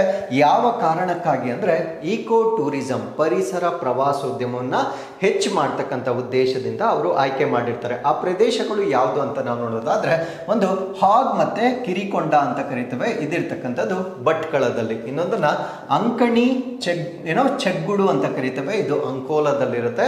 ಇನ್ನೊಂದು ಕುರುಮಗಾಡ್ ಮತ್ತೆ ಮಧ್ಯಲಿಂಗಾಡ ಅಂತ ಕರಿತೇವೆ. ಸೊ ಇದನ್ನ ನಾವು ಓಯಿಸ್ಟರ್ ಅಂಡ್ ಮೊಂಗಾರ್ ಗುಡ್ಡ ಅಂತ ಕರಿತೇವೆ. ಇವೆಲ್ಲ ಕೂಡ ಕಾರವಾರದಲ್ಲಿರ್ತಕ್ಕಂಥದ್ದನ್ನು ನಾವು ನೋಡ್ಬೋದಾಗಿರುತ್ತೆ. ಒಟ್ಟು 7 ದ್ವೀಪಗಳನ್ನು ಇಲ್ಲಿ ಆಯ್ಕೆ ಮಾಡ್ಕೊಂಡಿರ್ತಕ್ಕಂಥದ್ದನ್ನು ನಾವು ನೋಡ್ಬೋದಾಗಿರುತ್ತೆ. ಸೊ ಯಾವ ರೀತಿ ಈಕೋ ಟೂರಿಸಮ್ ಇಲ್ಲಿ ಡೆವಲಪ್ ಮಾಡ್ತಾ ಇದ್ದಾರೆ ಅಂತ ನಾವು ನೋಡೋದಾದ್ರೆ ಇಲ್ಲಿ ವೆಲ್ನೆಸ್ ಮತ್ತೆ ಡೈವ್ ಸೆಂಟರ್ಗಳನ್ನು ಸ್ಥಾಪನೆ ಮಾಡ್ತಾರೆ. ಸೊ ಅದ್ರ ಜೊತೆಗೆ ಅಡ್ವೆಂಚರ್ ಮತ್ತೆ ನೇಚರ್ ಕ್ಯಾಂಪ್ಗಳನ್ನು ಮಾಡ್ತಾರೆ. ಟ್ರೀ ಹಟ್ಸ್ ಅಂದ್ರೆ ಮರದ ಮೇಲೆ ಗುಡಿಸಲುಗಳನ್ನು ಸ್ಥಾಪನೆ ಮಾಡ್ತಾರೆ. ಪಬ್ಲಿಕ್ ಪ್ರೈವೇಟ್ ಪಾರ್ಟ್ನರ್ಶಿಪ್ ನಲ್ಲಿ ಸೊ ಇದನ್ನ ಡೆವಲಪ್ ಮಾಡ್ತಕ್ಕಂಥದ್ದನ್ನ ನಾವು ನೋಡ್ಬೋದಾಗಿರುತ್ತೆ. ಅದ್ರ ಜೊತೆಗೆ ಸೊ ಇವರು ಈಕೋಲಾಜಿಕಲ್ ಸ್ಟ್ಯಾಂಡರ್ಡ್ಸ್ ಅನ್ನ ಮೇಂಟೈನ್ ಮಾಡುವುದರ ಜೊತೆಗೆ ಒಂದು ಎಕ್ಸ್ಪೀರಿಯನ್ಸ್ ಅಥವಾ ಅನುಭವವನ್ನ ಕೊಡತಕ್ಕಂಥ ಉದ್ದೇಶದಿಂದ ಸೊ ಈ ಒಂದು ಕಾನ್ಸೆಪ್ಟ್ ಅನ್ನ ಇಂಟ್ರಡ್ಯೂಸ್ ಮಾಡ್ತಾ ಇರ್ತಕ್ಕಂಥದ್ದನ್ನ ನಾವು ನೋಡ್ಬೋದಾಗಿರುತ್ತೆ. ಸೊ ಇದಕ್ಕೆ ಬೇಕಾಗಿರ್ತಕ್ಕಂಥ ಇನ್ವೆಸ್ಟ್ಮೆಂಟ್ ಎಷ್ಟು ಮತ್ತೆ ಏರಿಯಾ ಎಷ್ಟು ಅಂದ್ರೆ 59.26 ಏಕರ್ಸ್ ಆಫ್ ಲ್ಯಾಂಡ್ ಅಲ್ಲಿ ಇದನ್ನ ಡೆವಲಪ್ ಮಾಡ್ತಾ ಇದ್ದಾರೆ. So total investment would be around 131.51 crore ವೆಚ್ಚದಲ್ಲಿ ಸೊ ಇದನ್ನ ಡೆವಲಪ್ ಮಾಡ್ತಾ ಇರ್ತಕ್ಕಂಥದ್ದನ್ನ ನಾವು ನೋಡ್ಬೋದಾಗಿರುತ್ತೆ. As I told you before, ಇದೊಂದು ಈಕೋ ಟೂರಿಸಂ ಆಗಿರುತ್ತೆ. ಈಕೋ ಟೂರಿಸಂ ಅಂದ್ರೆ ಅಲ್ಲಿರ್ತಕ್ಕಂಥ ಒಂದು ಯಾವುದೇ ಸಿಸ್ಟಮ್ ಏನಿರುತ್ತೆ, ಈಕೋ ಸಿಸ್ಟಮ್ ಯಾವುದನ್ನು ಡಿಸ್ಟರ್ಬ್ ಮಾಡಂಗಿಲ್ಲ. ಸೊ ಆ ನಿಟ್ಟಿನಲ್ಲಿ ಇವ್ರು ಏನ್ ಮಾಡ್ತಾರೆ ಅಂದ್ರೆ ಪರ್ಮನೆಂಟ್ ಸ್ಟ್ರಕ್ಚರ್ಸ್ ಅನ್ನ ಅಲ್ಲಿ ಡೆವಲಪ್ ಮಾಡ್ತಾ ಇಲ್ಲ, ಅಂದ್ರೆ ಶಾಶ್ವತವಾದ ರಚನೆಗಳನ್ನ ಅಲ್ಲಿ ಡೆವಲಪ್ ಮಾಡ್ತಾ ಇಲ್ಲ. ಸೊ ಅಲ್ಲಿ ಮಾಡ್ತಕ್ಕಂಥ ರೆಸಾರ್ಟ್ಸ್ ಆಗಿರ್ಬೋದು, ರೆಸ್ಟೋರೆಂಟ್ಸ್ ಆಗಿರ್ಬೋದು, ಇವೆಲ್ಲವನ್ನ ಒಂದು ಟೆಂಪರರಿ ಸ್ಟ್ರಕ್ಚರ್ಸ್ಗಳಾಗಿ ರಚನೆ ಮಾಡ್ತಕ್ಕಂಥದ್ದನ್ನ ನಾವು ನೋಡ್ಬೋದಾಗಿರುತ್ತೆ. ಸೊ ಇದು ಯಾವ ಕಾಯ್ದೆಯ ಅನ್ವಯ ಅಂದ್ರೆ ಕೋಸ್ಟಲ್ ರೆಗ್ಯುಲೇಷನ್ ಝೋನ್ ಆಕ್ಟ್ ಅಂತ ಬರುತ್ತೆ, ಅಂದ್ರೆ ಕರಾವಳಿ ನಿಯಂತ್ರಣ ವಲಯ ಕಾಯ್ದೆ ಅಂತ ಬರುತ್ತೆ. ಸೊ ಈ ಒಂದು ಕಾಯ್ದೆಯ ಪ್ರಕಾರ ಅಲ್ಲಿ ಡೆವಲಪ್ ಮಾಡ್ತಕ್ಕಂಥ ರೆಸಾರ್ಟ್ಸ್ ಗಳೇನಿರ್ತವೆ so it will be like a camp ತರ ಮಾಡ್ತಾರೆ. ಯಾವುದೇ ರೀತಿಯ ಪರ್ಮನೆಂಟ್ ಸ್ಟ್ರಕ್ಚರ್ಸ್ ಅನ್ನ ಅಲ್ಲಿ ಮಾಡದೇ ಇರ್ತಕ್ಕಂಥದ್ದನ್ನ ನಾವು ನೋಡ್ಬೋದಾಗಿರುತ್ತೆ. ಸೊ ಲೋಕಲ್ ಇಂಪ್ಯಾಕ್ಟ್, ಸ್ಥಳೀಯ ಪರಿಣಾಮ ಏನಾಗ್ಬೋದು ಅಂದ್ರೆ ಸೊ ಡೆಫಿನೆಟ್ಲಿ ಅಲ್ಲಿರ್ತಕ್ಕಂಥ ಎಂಪ್ಲಾಯ್ಮೆಂಟ್, ಉದ್ಯೋಗ ಅವಕಾಶಗಳು ಜಾಸ್ತಿ ಆಗುತ್ತೆ. ಸೊ ಅದ್ರ ಜೊತೆಗೆ Fisher and Boost the regional economy, ಅಲ್ಲಿರ್ತಕ್ಕಂಥ ಮೀನುಗಾರಿಕೆ ಮತ್ತು ಅದ್ರ ಜೊತೆಗೆ ಅಲ್ಲಿರ್ತಕ್ಕಂಥ ರೀಜನಲ್ ಎಕಾನಮಿ ಜಾಸ್ತಿ ಆಗುತ್ತೆ. ಆದರೂ ಕೂಡ ಸೊ ಈ ಒಂದು ಈಕೋ ಟೂರಿಸಮ್ಗೂ ಕೂಡ ಸಾಕಷ್ಟು ಕನ್ಸರ್ನ್ಸನ್ನು ಅಲ್ಲಿ ಎಕ್ಸ್ಪ್ರೆಸ್ ಮಾಡಿರ್ತಕ್ಕಂಥದ್ದನ್ನು ನಾವು ನೋಡ್ಬೋದಾಗಿರುತ್ತೆ. ಸೊ ಈ ಒಂದು ಪ್ರದೇಶ ಏನಿದೆ it is very important breeding grounds for marine life. So ಅಲ್ಲಿರ್ತಕ್ಕಂಥ ಸಮುದ್ರ ಜೀವಿಗಳಿಗೆ ಸಂತಾನೋತ್ಪತ್ತಿ ತಾಣಗಳಾಗಿರುವ ಕಾರಣದಿಂದ ಇದು ಪರಿಸರ ಸೂಕ್ಷ್ಮ ಪ್ರದೇಶವನ್ನು ರಕ್ಷಿಸಬೇಕಾಗಿರುತ್ತೆ. ಬಿಕಾಸ್ ಈ ಮೆರೈನ್ ಸ್ಪೀಶೀಸ್ ಅಂತಕ್ಕಂಥದ್ದು, ಈ ಸಂತಾನೋತ್ಪತ್ತಿ ಪ್ರದೇಶ ಮಿನಿಮಮ್ ಡಿಸ್ಟರ್ಬೆನ್ಸ್ ಇರಬೇಕು. ಅಲ್ಲಿ ಜಾಸ್ತಿ ಡಿಸ್ಟರ್ಬೆನ್ಸ್ ಇದ್ರೆ ಅವುಗಳ ಬ್ರೀಡಿಂಗ್ಗೆ ಇಂಪ್ಯಾಕ್ಟ್ ಆಗುತ್ತೆ. ಸೊ ಅದು ಈ ಒಂದು ಈಕೋ ಟೂರಿಸಮ್ಗೆ ಎಕ್ಸ್ಪ್ರೆಸ್ ಆಗಿರ್ತಕ್ಕಂಥ ಒಂದು ಕನ್ಸರ್ನ್ ಆಗಿ ನಾವು ಕನ್ಸಿಡರ್ ಮಾಡಬಹುದಾಗಿರುತ್ತೆ. So with this let's get into question number 4. ಯಾವ ರಾಷ್ಟ್ರೀಯ ಉದ್ಯಾನವನವನ್ನು ಭಾರತದ 58ನೇ ಹುಲಿ ಮೀಸಲು ಪ್ರದೇಶ ಎಂದು ಘೋಷಿಸಲಾಗಿದೆ? So which national park was declared as India's 58th tiger reserve? ಈ ಪ್ರಶ್ನೆಗೆ ಸರಿಯಾದ ಉತ್ತರ ಮಾಧವ್ ನ್ಯಾಷನಲ್ ಪಾರ್ಕ್ ಅನ್ನ ನಮ್ಮ ಕರ್ನಾಟಕದಲ್ಲಿ ನಮ್ಮ ಭಾರತ ದೇಶದಲ್ಲಿ 58ನೇ ಹುಲಿ ಸಂರಕ್ಷಿತ ಪ್ರದೇಶ ಅಂತ ಡಿಕ್ಲೇರ್ ಮಾಡಿರ್ತಾರೆ. ಸೊ ಅಲ್ಲಿಗೆ ನಮ್ಮ ಭಾರತ ದೇಶದಲ್ಲಿ ಈಗ ಇರ್ತಕ್ಕಂಥ ಟೈಗರ್ ರಿಸರ್ವ್ಗಳ ಸಂಖ್ಯೆ 58ಕ್ಕೆ ಏರಿಕೆ ಆಗಿರ್ತಕ್ಕಂಥದ್ದನ್ನ ನಾವು ನೋಡ್ಬೋದಾಗಿರುತ್ತೆ. ಸೊ ಈ ಒಂದು ಟೈಗರ್ ಕನ್ಸರ್ವೇಷನ್ಗೆ ಸಂಬಂಧಪಟ್ಟಂತೆ ಪ್ರಮುಖವಾದ ಲ್ಯಾಂಡ್ ಮಾರ್ಕ್ ಡಿಸಿಷನ್ಸ್ ಯಾವ್ದು ಇಲ್ಲಿ ನಾವು ಪಟ್ಟಿ ಮಾಡಿರ್ತೇವೆ. ಆ ಲ್ಯಾಂಡ್ ಮಾರ್ಕ್ ಡಿಸಿಷನ್ಸ್ ಯಾವುದು ಅಂದ್ರೆ ಇನ್ ದ ಇಯರ್ 1969, 1949ರಲ್ಲಿ ban on the export of all wild cat skin, ಅಂದ್ರೆ ಅದರ ಒಂದು ಚರ್ಮ ಏನಿರುತ್ತೆ, ಈ ಒಂದು ವನ್ಯದಲ್ಲಿ ಸಿಗ್ತಕ್ಕಂಥ ಎಲ್ಲಾ ದೊಡ್ಡ ಬೆಕ್ಕುಗಳು ಅವುಗಳ ಚರ್ಮ ಏನಿರುತ್ತೆ ಆ ಚರ್ಮವನ್ನ ಎಕ್ಸ್ಪೋರ್ಟ್ ಮಾಡ್ತಕ್ಕಂಥದ್ದು, ಅಂದ್ರೆ ವಿದೇಶಕ್ಕೆ ರಫ್ತು ಮಾಡ್ತಕ್ಕಂಥದ್ದನ್ನ 1969ರಲ್ಲಿ ಬ್ಯಾನ್ ಮಾಡ್ತಾರೆ. ಏನಕ್ಕೆ ಬ್ಯಾನ್ ಮಾಡ್ತಾರೆ ಅಂದ್ರೆ, ಸಪೋಸ್ ಅದೇನಾದ್ರೂ ಅವಕಾಶ ಇದ್ದಿದ್ದಲ್ಲಿ ಈ ಪ್ರಾಣಿಗಳನ್ನ ಹೆಚ್ಚಾಗಿ ಕಳ್ಳ ಬೇಟೆ ಮಾಡಿ ಪೋಚಿಂಗ್ ಅನ್ನ ಮಾಡಿ ಅದರ ಸಂತತಿ ಕಡಿಮೆ ಆಗ್ತಾ ಇತ್ತು. ಸೊ ಅದನ್ನ ಪ್ರಿವೆಂಟ್ ಮಾಡಲಿಕ್ಕೆ 1969ನಲ್ಲಿ ಸೊ ಈ ಒಂದು ಕ್ಯಾಟ್ ಸ್ಕಿನ್ ಅನ್ನ ಎಕ್ಸ್ಪೋರ್ಟ್ ಮಾಡ್ತಕ್ಕಂಥದ್ದನ್ನ ಬ್ಯಾನ್ ಮಾಡ್ತಾರೆ. ಅದಾದ್ಮೇಲೆ ಇನ್ 1972ರಲ್ಲಿ ವೈಲ್ಡ್ ಲೈಫ್ ಪ್ರೊಟೆಕ್ಷನ್ ಆಕ್ಟ್ ಅನ್ನ ಎನಾಕ್ಟ್ ಮಾಡ್ತಾರೆ. ವನ್ಯಜೀವಿ ಸಂರಕ್ಷಣೆ ಕಾಯ್ದೆಯನ್ನ ಸೊ ಕಾರ್ಯರೂಪಕ್ಕೆ ತಂದಿರತಕ್ಕಂಥದ್ದನ್ನ 1972ರಲ್ಲಿ ನೋಡಬಹುದಾಗಿರುತ್ತೆ. So this is very famous wildlife protection act 1972 ಅಂತ ನಾವು ಯಾವಾಗೂ ಏನ್ ಮೆನ್ಷನ್ ಮಾಡ್ತಾ ಇರ್ತೇವೆ. ಸೊ ಆ ಒಂದು ಕಾಯ್ದೆಯ ಬಗ್ಗೆ ಇಲ್ಲಿ ಮಾತಾಡುತ್ತೆ. ಸೊ ಮೂರನೇದನ್ನ ನಾವು 1973ಯಲ್ಲಿ ಪ್ರಾಜೆಕ್ಟ್ ಟೈಗರ್ ಅನ್ನ ಲಾಂಚ್ ಮಾಡ್ತಾರೆ. ಸೊ ನಮ್ಮ ಒಂದು ಹುಲಿಗಳನ್ನ ಸಂರಕ್ಷಣೆ ಮಾಡ್ಕೊಳ್ಳಿಕ್ಕೆ ಪ್ರಾಜೆಕ್ಟ್ ಟೈಗರ್ ಅನ್ನ ಲಾಂಚ್ ಮಾಡ್ತಾರೆ. ಸೊ ಇದಕ್ಕೆ ಸಂಬಂಧಪಟ್ಟಂತೆ ಒಂದು ಪ್ರಶ್ನೆಯನ್ನ ಕೇಳೋದಾದ್ರೆ, ಪ್ರಾಜೆಕ್ಟ್ ಟೈಗರ್ ಅನ್ನ ಲಾಂಚ್ ಮಾಡಿರ್ತಕ್ಕಂಥ ಒಂದು ನ್ಯಾಷನಲ್ ಪಾರ್ಕ್ ಯಾವುದು ಅನ್ನೋದನ್ನ ನೀವು ನಮಗೆ ಕಮೆಂಟ್ಸ್ ಅಲ್ಲಿ ತಿಳಿಸಬಹುದಾಗಿರುತ್ತೆ. ಅದಾದ್ಮೇಲೆ 2006 2006ರಲ್ಲಿ so wildlife protection act ಏನಿರುತ್ತೆ ಅದಕ್ಕೆ ಒಂದು ಅಮೆಂಡ್ಮೆಂಟ್ ಅಥವಾ ತಿದ್ದುಪಡಿಯನ್ನ ಮಾಡ್ತಾರೆ. ಆ ಒಂದು ತಿದ್ದುಪಡಿಯ ಅನ್ವಯ ನಮ್ಮ ಭಾರತ ದೇಶದಲ್ಲಿ NTCA ಅಂದ್ರೆ ನ್ಯಾಷನಲ್ ಟೈಗರ್ ಕನ್ಸರ್ವೇಷನ್ ಅಥಾರಿಟಿಯನ್ನ ಸ್ಥಾಪನೆ ಮಾಡ್ತಾರೆ. And wild life crime control bureau ಅಂದ್ರೆ ಈ ಒಂದು ವನ್ಯಜೀವಿಗಳಿಗೆ ಸಂಬಂಧಪಟ್ಟಂತೆ ಆಗ್ತಕ್ಕಂಥ ಒಂದು ಅಪರಾಧಗಳನ್ನ ತಡಿಲಿಕ್ಕೆ ಒಂದು ವೈಲ್ಡ್ ಲೈಫ್ ಕ್ರೈಮ್ ಕಂಟ್ರೋಲ್ ಬ್ಯೂರೋವನ್ನ ಕೂಡ ಸ್ಥಾಪನೆ ಮಾಡಲಿಕ್ಕೆ so wildlife protection act ಅನ್ನ 2006ರಲ್ಲಿ ತಿದ್ದುಪಡಿ ಮಾಡ್ತಕ್ಕಂಥದ್ದು ಆಗಿರುತ್ತೆ. ಇನ್ನು 2010ಕ್ಕೆ ಬಂದಾಗ ಒಂದು ಗ್ಲೋಬಲ್ ಟೈಗರ್ ರಿಸರ್ವ್ ಡೇ ಅನ್ನ ಸೆಲೆಬ್ರೇಟ್ ಮಾಡ್ತಾರೆ. ಸೊ ಏನಕ್ಕೆ ಮಾಡ್ತಾರೆ ಅಂದ್ರೆ, ಸೊ ನಮ್ಮ ಒಂದು ಹುಲಿಗಳನ್ನ ಸಂರಕ್ಷಣೆ ಮಾಡಲಿಕ್ಕೆ ಅವೇರ್ನೆಸ್ ಅನ್ನ ಕ್ರಿಯೇಟ್ ಮಾಡ್ತಕ್ಕಂಥ ಒಂದು ಉದ್ದೇಶವಾಗಿರುತ್ತೆ. ಬಹಳ ಇತ್ತೀಚೆಗೆ ಅಂದ್ರೆ 2023ರಲ್ಲಿ ಇಂಟರ್ನ್ಯಾಷನಲ್ ಬಿಗ್ ಕ್ಯಾಟ್ಸ್ ಅಲಯನ್ಸ್ ಅನ್ನ ಲಾಂಚ್ ಮಾಡ್ತಾರೆ. ಅಂತಾರಾಷ್ಟ್ರೀಯ ದೊಡ್ಡ ಬೆಕ್ಕುಗಳ ಒಂದು ಸಮೂಹವನ್ನ ನಮ್ಮ ಭಾರತ ದೇಶದಿಂದ ಲಾಂಚ್ ಮಾಡಿರ್ತಕ್ಕಂಥದ್ದನ್ನು ನಾವು ನೋಡಬಹುದಾಗಿರುತ್ತೆ. ಸೊ ಇವೆಲ್ಲ ಕೂಡ ಹುಲಿಗಳಿಗೆ ಸಂಬಂಧಪಟ್ಟಂತೆ ಸೊ ಕನ್ಸರ್ವೇಷನ್ ಮಾಡಲಿಕ್ಕೆ ನಾವು ಮಾಡಿಕೊಂಡಿರ್ತಕ್ಕಂಥ ಬದಲಾವಣೆಗಳಾಗಿರ್ತವೆ. ಸೊ ನಿಮ್ಗೆ ಏನಾದರೂ ಮೇನ್ಸ್ ಅಲ್ಲಿ ಪ್ರಶ್ನೆ ಕೇಳಿದಾಗ ಟೈಗರ್ ಕನ್ಸರ್ವೇಷನ್ ಇನ್ ಇಂಡಿಯಾ ಬಗ್ಗೆ ಏನಾದರೂ ಮುಖ್ಯ ಪರೀಕ್ಷೆಯಲ್ಲಿ ಪ್ರಶ್ನೆ ಕೇಳಿದಾಗ ಸೊ ಇವೆಲ್ಲ ವೆರಿ ವೆರಿ ಇಂಪಾರ್ಟೆಂಟ್ ಪಾಯಿಂಟ್ಸ್ ಆಗಿ ನೀವು ಕನ್ಸಿಡರ್ ಮಾಡಬೇಕಾಗಿರುತ್ತೆ. ಸೊ ನಮ್ಮ ಭಾರತ ದೇಶದಲ್ಲಿ ಈಗ ಈ ಟೈಗರ್ ರಿಸರ್ವ್ಸ್ ಅನ್ನ ಕನ್ಸಿಡರ್ ಮಾಡಿದಾಗ highest tiger reserves as on date ಇರ್ತಕ್ಕಂಥದ್ದು ಮಧ್ಯಪ್ರದೇಶದಲ್ಲಿ 9 ಟೈಗರ್ ರಿಸರ್ವ್ಸ್ ಅನ್ನ ನಾವು ನೋಡಬಹುದಾಗಿರುತ್ತೆ. ಸೆಕೆಂಡ್ ಪ್ಲೇಸ್ ಅಲ್ಲಿ ನಾವು ಮಹಾರಾಷ್ಟ್ರವನ್ನ ನೋಡಬಹುದು. ಮಹಾರಾಷ್ಟ್ರ ಹ್ಯಾಸ್ 6 ಟೈಗರ್ ರಿಸರ್ವ್ಸ್ ಅನ್ನ ನೋಡಬಹುದಾಗಿರುತ್ತೆ. ಮೂರನೇ ಸ್ಥಾನದಲ್ಲಿ ಕರ್ನಾಟಕ, ರಾಜಸ್ಥಾನ ಮತ್ತು ತಮಿಳುನಾಡು ಸೊ ತಲಾ 5 ಟೈಗರ್ ರಿಸರ್ವ್ಸ್ ಅನ್ನ ಹೊಂದಿರುವ ಮುಖಾಂತರ ಸೊ ಇದು ಮೂರನೇ ಸ್ಥಾನದಲ್ಲಿರ್ತಕ್ಕಂಥದ್ದನ್ನ ನಾವು ನೋಡಬಹುದಾಗಿರುತ್ತೆ. ನಾವು ಹೈಯೆಸ್ಟ್ ಟೈಗರ್ ರಿಸರ್ವ್ಸ್ ಇರ್ತಕ್ಕಂಥದ್ದು ಮಧ್ಯಪ್ರದೇಶ್. ಸೊ ಇವಾಗ ಹೊಸ ಟೈಗರ್ ರಿಸರ್ವ್ ಅನ್ನ ಆಯ್ಕೆ ಮಾಡಿರ್ತಕ್ಕಂಥದ್ದು ಕೂಡ ಮಧ್ಯಪ್ರದೇಶದಲ್ಲಿ. ಸೊ ಇಲ್ಲಿರ್ತಕ್ಕಂಥ ಟೈಗರ್ ರಿಸರ್ವ್ಸ್ ಪೆಂಚ್, ಬಾಂಧವ್ಗರ್, ಸತ್ಪುರ್, ಪನ್ನಾ, ಕನ್ನಾ, ಸಂಜಯ್ ದುಬ್ರಿ, ವೀರಂಗನಾ, ದುರ್ಗಾವತಿ, ರಾತಪಾನಿ ಮತ್ತೆ Madhav national park. So in fact 57 ಮತ್ತೆ 58 ಬ್ಯಾಕ್ ಟು ಬ್ಯಾಕ್ ಸೊ ಮಧ್ಯಪ್ರದೇಶದಿಂದ ಡೆಸಿಗ್ನೇಟ್ ಆಗಿರ್ತಕ್ಕಂಥದ್ದನ್ನ ನಾವು ನೋಡಬಹುದಾಗಿರುತ್ತೆ. ಇನ್ನು ನಮ್ಮ ಕರ್ನಾಟಕ ರಾಜ್ಯಕ್ಕೆ ಸಂಬಂಧಪಟ್ಟಂತೆ ಟೈಗರ್ ರಿಸರ್ವ್ಸ್ ಅನ್ನ ನಾವು ಕನ್ಸಿಡರ್ ಮಾಡೋದಾದ್ರೆ so we have Bandipur, Bhadra, Kali, Nagarahole, Biligiri Ranganatha temples. ಇವೆಲ್ಲ ಕೂಡ ನಮ್ಮ ಕರ್ನಾಟಕದಿಂದ ಡೆಸಿಗ್ನೇಟ್ ಆಗಿರ್ತಕ್ಕಂಥ ಟೈಗರ್ ರಿಸರ್ವ್ಸ್ ಆಗಿರುತ್ತೆ. ಸೊ ಇಷ್ಟು ಈ ಒಂದು ಟೈಗರ್ ರಿಸರ್ವ್ಸ್ ಬಗ್ಗೆ ಬೇಸಿಕ್ ಮಾಹಿತಿ ಗೊತ್ತಿರಬೇಕಾಗಿರುತ್ತೆ. ಸೊ ಈಗ ಹೊಸ ಟೈಗರ್ ರಿಸರ್ವ್ ಅನ್ನ ನಾವು ಮಾಧವ್ ನ್ಯಾಷನಲ್ ಪಾರ್ಕ್ ಅಂತ ಕರಿತೇವೆ. So this is in Madhya Pradesh. So this is going to be 58th tiger reserve of India. So ಇದು ಮಧ್ಯಪ್ರದೇಶದ ಯಾವ ಡಿಸ್ಟ್ರಿಕ್ಟ್ ಅಲ್ಲಿ ಇದೆ ಅಂದ್ರೆ ಶಿವಪುರಿ ಡಿಸ್ಟ್ರಿಕ್ಟ್ ನಲ್ಲಿ ಇರ್ತಕ್ಕಂಥದ್ದನ್ನ ನಾವು ನೋಡಬಹುದಾಗಿರುತ್ತೆ. ಸೊ ನಾವು with this addition so Madhya Pradesh has ನಾವು 9 ಟೈಗರ್ ರಿಸರ್ವ್ಸ್ ಅನ್ನ ನಾವು ನೋಡಬಹುದಾಗಿರುತ್ತೆ. ಸೊ ಈ ಒಂದು ಕಾರಣದಿಂದ ಮಧ್ಯಪ್ರದೇಶವನ್ನ ನಾವು ಟೈಗರ್ ಸ್ಟೇಟ್ ಅಥವಾ ಹುಲಿ ರಾಜ್ಯ ಅಂತ ಕೂಡ ನಾವು ಇದನ್ನ ಕರೀಬಹುದಾಗಿರುತ್ತೆ. ಸೊ ಇಲ್ಲಿರ್ತಕ್ಕಂಥ ಟೈಗರ್ಗಳ ಸಂಖ್ಯೆ ಇನ್ಫ್ಯಾಕ್ಟ್ ಕಡಿಮೆ ಇರುತ್ತೆ, ಬಟ್ ಇನ್ಮೇಲೆ ಅದು ಡೆವಲಪ್ ಆಗ್ತಕ್ಕಂಥದ್ದನ್ನ ನಾವು ನೋಡಬಹುದಾಗಿರುತ್ತೆ. ಸೊ ಇಲ್ಲಿ ಕೇವಲ ಪ್ರಸ್ತುತವಾಗಿ 5 ಟೈಗರ್ಸ್ 5 ಹುಲಿಗಳು ಮಾತ್ರ ಇದ್ದಾವೆ. ಅದರಲ್ಲಿ 2 ಮರಿಗಳು 2 ಕಪ್ಸ್ಗಳನ್ನು ನಾವು ನೋಡ್ಬೋದಾಗಿರುತ್ತೆ. ಇನ್ನೂ ಹೆಚ್ಚಿನ ಟೈಗರ್ಗಳನ್ನು ಇಲ್ಲಿ ಇನ್ ಫ್ಯೂಚರಲ್ಲಿ ಇಂಟ್ರಡ್ಯೂಸ್ ಮಾಡ್ತಕ್ಕಂಥದ್ದನ್ನು ನಾವು ನೋಡ್ಬೋದಾಗಿರುತ್ತೆ.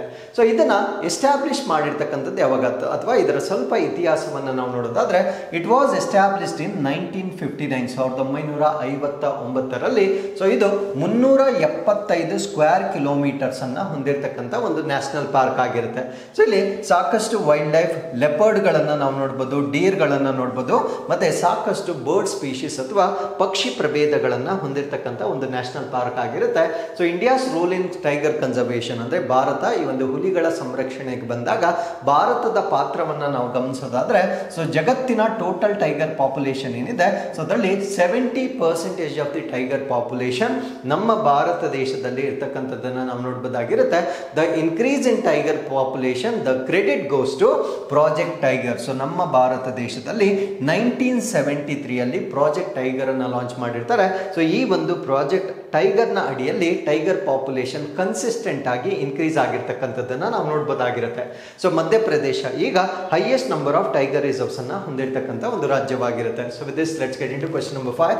ಕರ್ನಾಟಕ ಸರ್ಕಾರವು ಉಕ್ಕಿನ ಕಾರ್ಖಾನೆ ಸ್ಥಾಪನೆಗೆ ಎಲ್ಲಿ ಅನುಮೋದನೆ ನೀಡಿದೆ? Wear has the Karnataka government approved establishment of steel plant? ಈ ಪ್ರಶ್ನೆಗೆ ಸರಿಯಾದ ಉತ್ತರ ಸಿರಾ ಕೈಗಾರಿಕಾ ಪ್ರದೇಶ ತುಮಕೂರು ಜಿಲ್ಲೆಯಲ್ಲಿ ಸೊ ಒಂದು ಹೊಸ ಒಂದು ಸ್ಟೀಲ್ ಇಂಡಸ್ಟ್ರಿಯನ್ನ ಸ್ಥಾಪನೆ ಮಾಡ್ತಕ್ಕಂಥ ಒಂದು ನಿರ್ಧಾರವನ್ನು ತೆಗೆದುಕೊಂಡಿರುತ್ತೆ. ಸೊ ಇದರ ಬಗ್ಗೆ ನಾವಿಲ್ಲಿ ಸಂಪೂರ್ಣವಾಗಿ ಚರ್ಚೆ ಮಾಡೋಣ. So this is about Karnataka government. So ಇವರು ಒಂದು ಸ್ಟೀಲ್ ಪ್ಲಾಂಟ್ ಅನ್ನ ನಮ್ಮ ಕರ್ನಾಟಕದಲ್ಲಿ ಸ್ಥಾಪನೆ ಮಾಡ್ತಾ ಇದ್ದಾರೆ. ಎಲ್ಲಿ ಸ್ಥಾಪನೆ ಮಾಡ್ತಾ ಇದ್ದಾರೆ ಅಂದ್ರೆ ಸಿರಾ ಇಂಡಸ್ಟ್ರಿಯಲ್ ಏರಿಯಾ ತುಮಕೂರು ಜಿಲ್ಲೆಯಲ್ಲಿ ಇದನ್ನ ಸ್ಥಾಪನೆ ಮಾಡ್ತಾ ಇರತಕ್ಕಂಥದ್ದನ್ನ ನಾವು ನೋಡ್ಬೋದಾಗಿರುತ್ತೆ. ಹಾಗಿದ್ರೆ ಈ ಒಂದು ಪ್ಲಾಂಟ್ ಅನ್ನ ಯಾರು ಸ್ಥಾಪನೆ ಮಾಡ್ತಾ ಇದ್ದಾರೆ ಅಂದ್ರೆ ಕ್ರಿಸೋಡಾ ಇಂಡಿಯಾ ಪ್ರೈವೇಟ್ ಲಿಮಿಟೆಡ್ ವತಿಯಿಂದ ಇದನ್ನ ಸ್ಥಾಪನೆ ಮಾಡ್ತಾ ಇದ್ದಾರೆ. ಸೊ ಇಲ್ಲಿ ಏನನ್ನ ಉತ್ಪಾದನೆ ಮಾಡಲಾಗುತ್ತೆ ಅಂದ್ರೆ thermo mechanically treated bars, rods ಮತ್ತೆ ಅಲೈಡ್ ಪ್ರಾಡಕ್ಟ್ಸ್ ಅಂದ್ರೆ ಥರ್ಮೋ ಮೆಕ್ಯಾನಿಕಲಿ ಟ್ರೀಟ್ ಮಾಡಿರ್ತಕ್ಕಂಥ ಬಾರ್ಗಳು, ರಾಡ್ಗಳು ಮತ್ತೆ ಸೊ ಅದಕ್ಕೆ ಸಂಬಂಧಿತ ಉತ್ಪನ್ನಗಳನ್ನ ಇಲ್ಲಿ ತಯಾರಿ ಮಾಡ್ತಕ್ಕಂಥದ್ದನ್ನ ನಾವು ನೋಡ್ಬೋದಾಗಿರುತ್ತೆ. ಸೊ ಇನ್ವೆಸ್ಟ್ಮೆಂಟ್ ಮತ್ತು ಎಂಪ್ಲಾಯ್ಮೆಂಟ್ ಅನ್ನು ನಾವು ನೋಡೋದಾದ್ರೆ total investment is about 138 crores ಅನ್ನ ಇನ್ವೆಸ್ಟ್ ಮಾಡ್ತಾ ಇದ್ದಾರೆ. ಸೊ 160 ಪೀಪಲ್ಗೆ ಇಲ್ಲಿ ಎಂಪ್ಲಾಯ್ಮೆಂಟ್ ಜನರೇಟ್ ಆಗ್ತಕ್ಕಂಥದ್ದನ್ನು ನಾವು ನೋಡ್ಬೋದಾಗಿರುತ್ತೆ. ಸೊ ಲ್ಯಾಂಡ್ ಅಲೋಕೇಶನ್ ಇದಕ್ಕೆ ಭೂಮಿಯ ಹಂಚಿಕೆಯನ್ನು ಯಾವ ರೀತಿ ಮಾಡಿರ್ತಾರೆ ಅಂದರೆ KIADB ಅಂದರೆ Karnataka industrial area development board ಅಥವಾ ಕರ್ನಾಟಕ ಕೈಗಾರಿಕಾ ಪ್ರದೇಶ ಅಭಿವೃದ್ಧಿ ಮಂಡಳಿ. ಸೊ ಈ ಒಂದು ಇಂಡಸ್ಟ್ರಿಗೆ 12 acres ಅನ್ನ ಅಲಾಟ್ ಮಾಡಿರ್ತಕ್ಕಂಥದ್ದನ್ನ ನಾವು ನೋಡ್ಬೋದಾಗಿರುತ್ತೆ. What is the significance? ಇದರ ಮಹತ್ವ ಏನು ಅಂದ್ರೆ ಸೊ ನಮ್ಮ ಕರ್ನಾಟಕದಲ್ಲಿ ಇಂಡಸ್ಟ್ರಿಯಲ್ ಡೆವಲಪ್ಮೆಂಟ್ ಅನ್ನ ಬೂಸ್ಟ್ ಮಾಡ್ತಕ್ಕಂಥ ಒಂದು ಎಫರ್ಟ್ ಏನಿರುತ್ತೆ ಸೊ ಆ ಒಂದು ಪ್ರಯತ್ನಗಳ ಭಾಗವಾಗಿ ನಾವು ಇದನ್ನ ಕನ್ಸಿಡರ್ ಮಾಡಬಹುದಾಗಿರುತ್ತೆ. ಈಗ KIADB ಬಗ್ಗೆ ಸ್ವಲ್ಪ ಹೆಚ್ಚಿನ ಮಾಹಿತಿಯನ್ನ ತಿಳ್ಕೊಳ್ಳೋದಾದ್ರೆ ಸೊ ಇದೊಂದು ಗವರ್ನಮೆಂಟ್ ಏಜೆನ್ಸಿ ಆಗಿರುತ್ತೆ, ಅಂದ್ರೆ ಸರ್ಕಾರದ ಒಂದು ಸಂಸ್ಥೆ ಆಗಿರುತ್ತೆ. ಇದು ಎಸ್ಟಾಬ್ಲಿಷ್ ಆಗಿರ್ತಕ್ಕಂಥದ್ದು 1966 1966ರಲ್ಲಿ ಇಂಡಸ್ಟ್ರಿಯಲ್ ಡೆವಲಪ್ಮೆಂಟ್ ಅನ್ನು ಪ್ರಮೋಟ್ ಮಾಡಲಿಕ್ಕೆ 1966 ಅಲ್ಲಿ ಸ್ಥಾಪನೆ ಮಾಡಿರ್ತಕ್ಕಂಥ ಒಂದು ಸಂಸ್ಥೆ ಆಗಿರುತ್ತೆ. ಏನಿದ್ರ ಕೆಲಸ ಅಂತ ನಾವು ನೋಡೋದಾದ್ರೆ creating infrastructure and facilitating land acquisition for industries ಅಂದ್ರೆ ಈ ಕೈಗಾರಿಕೆಗಳನ್ನ ಸ್ಥಾಪನೆ ಮಾಡಲಿಕ್ಕೆ ಮೂಲ ಸೌಕರ್ಯಗಳನ್ನ ಸೃಷ್ಟಿಸ್ತಕ್ಕಂಥದ್ದು ಮತ್ತೆ ಭೂ ಸ್ವಾಧೀನವನ್ನ ಮಾಡ್ತಕ್ಕಂಥದ್ದು. ಅಂದ್ರೆ ಯಾವ ಪ್ರದೇಶದಲ್ಲಿ ಕೈಗಾರಿಕೆಗಳನ್ನ ಸ್ಥಾಪನೆ ಮಾಡಲಿಕ್ಕೆ ಉತ್ತಮವಾಗಿರುತ್ತೆ ಆ ರೀತಿಯ ಭೂ ಪ್ರದೇಶಗಳನ್ನ ಸ್ವಾಧೀನ ಮಾಡಿಕೊಳ್ಳೋದು ಸೊ ಇದರ ಕೆಲಸವಾಗಿ ನಾವು ಕನ್ಸಿಡರ್ ಮಾಡಬಹುದಾಗಿರುತ್ತೆ. ಸೊ KIADB ಏನಿರುತ್ತೆ ಸೊ ಇದು responsible for identifying, acquiring and developing lands for the industrial use ಅಂದ್ರೆ ಅವರೇ ಐಡೆಂಟಿಫೈ ಮಾಡಿ ಅದನ್ನ ಸ್ವಾಧೀನ ಪಡಿಸಿಕೊಳ್ತಕ್ಕಂಥ ಕೆಲಸ ಮಾಡ್ತಾರೆ. ಸೊ ಅದ್ರ ಜೊತೆಗೆ it aims to attract investment and boost industrial growth. So ನಮ್ಮ ಕರ್ನಾಟಕದಲ್ಲಿ ಹೂಡಿಕೆಗಳನ್ನ ಆಕರ್ಷಣೆ ಮಾಡುವ ಮುಖಾಂತರ ಕೈಗಾರಿಕಾ ಬೆಳವಣಿಗೆಯನ್ನ ಹೆಚ್ಚು ಮಾಡ್ತಕ್ಕಂಥದ್ದು ಇದರ ಉದ್ದೇಶವಾಗಿರುತ್ತೆ. ಸೊ KIADB ಏನಿದೆ developed over 180 industrial areas across 30 districts ಅಂದ್ರೆ ನಮ್ಮ ಕರ್ನಾಟಕದ 30 ಜಿಲ್ಲೆಗಳಾದ್ಯಂತ ಸೊ 180ಕ್ಕೂ ಹೆಚ್ಚು ಕೈಗಾರಿಕಾ ಪ್ರದೇಶಗಳನ್ನ ಇದುವರೆಗೂ ಅಭಿವೃದ್ಧಿ ಪಡಿಸಿರ್ತಕ್ಕಂಥದ್ದನ್ನ ನಾವು ನೋಡಬಹುದಾಗಿರುತ್ತೆ. ಸೊ ಇವರು these areas cater to industries including manufacturing ಅಂದ್ರೆ ಉತ್ಪಾದನಾ ವಲಯ ಆಗಿರ್ಬೋದು, IT ಇನ್ಫಾರ್ಮೇಶನ್ ಟೆಕ್ನಾಲಜಿ, ಬಯೋಟೆಕ್ನಾಲಜಿ ಜೈವಿಕ ತಂತ್ರಜ್ಞಾನ, ಈ ರೀತಿ ವಿಭಿನ್ನವಾದ ಕೈಗಾರಿಕೆಗಳಿಗೆ ಅಥವಾ ಇಂಡಸ್ಟ್ರಿಗಳಿಗೆ ಸೊ ಅವರು ಫೆಸಿಲಿಟೇಟ್ ಮಾಡಿಕೊಟ್ಟಿರ್ತಕ್ಕಂಥದ್ದನ್ನು ನಾವಿಲ್ಲಿ ಗಮನಿಸಬಹುದಾಗಿರುತ್ತೆ. So with this let's get into question number 6.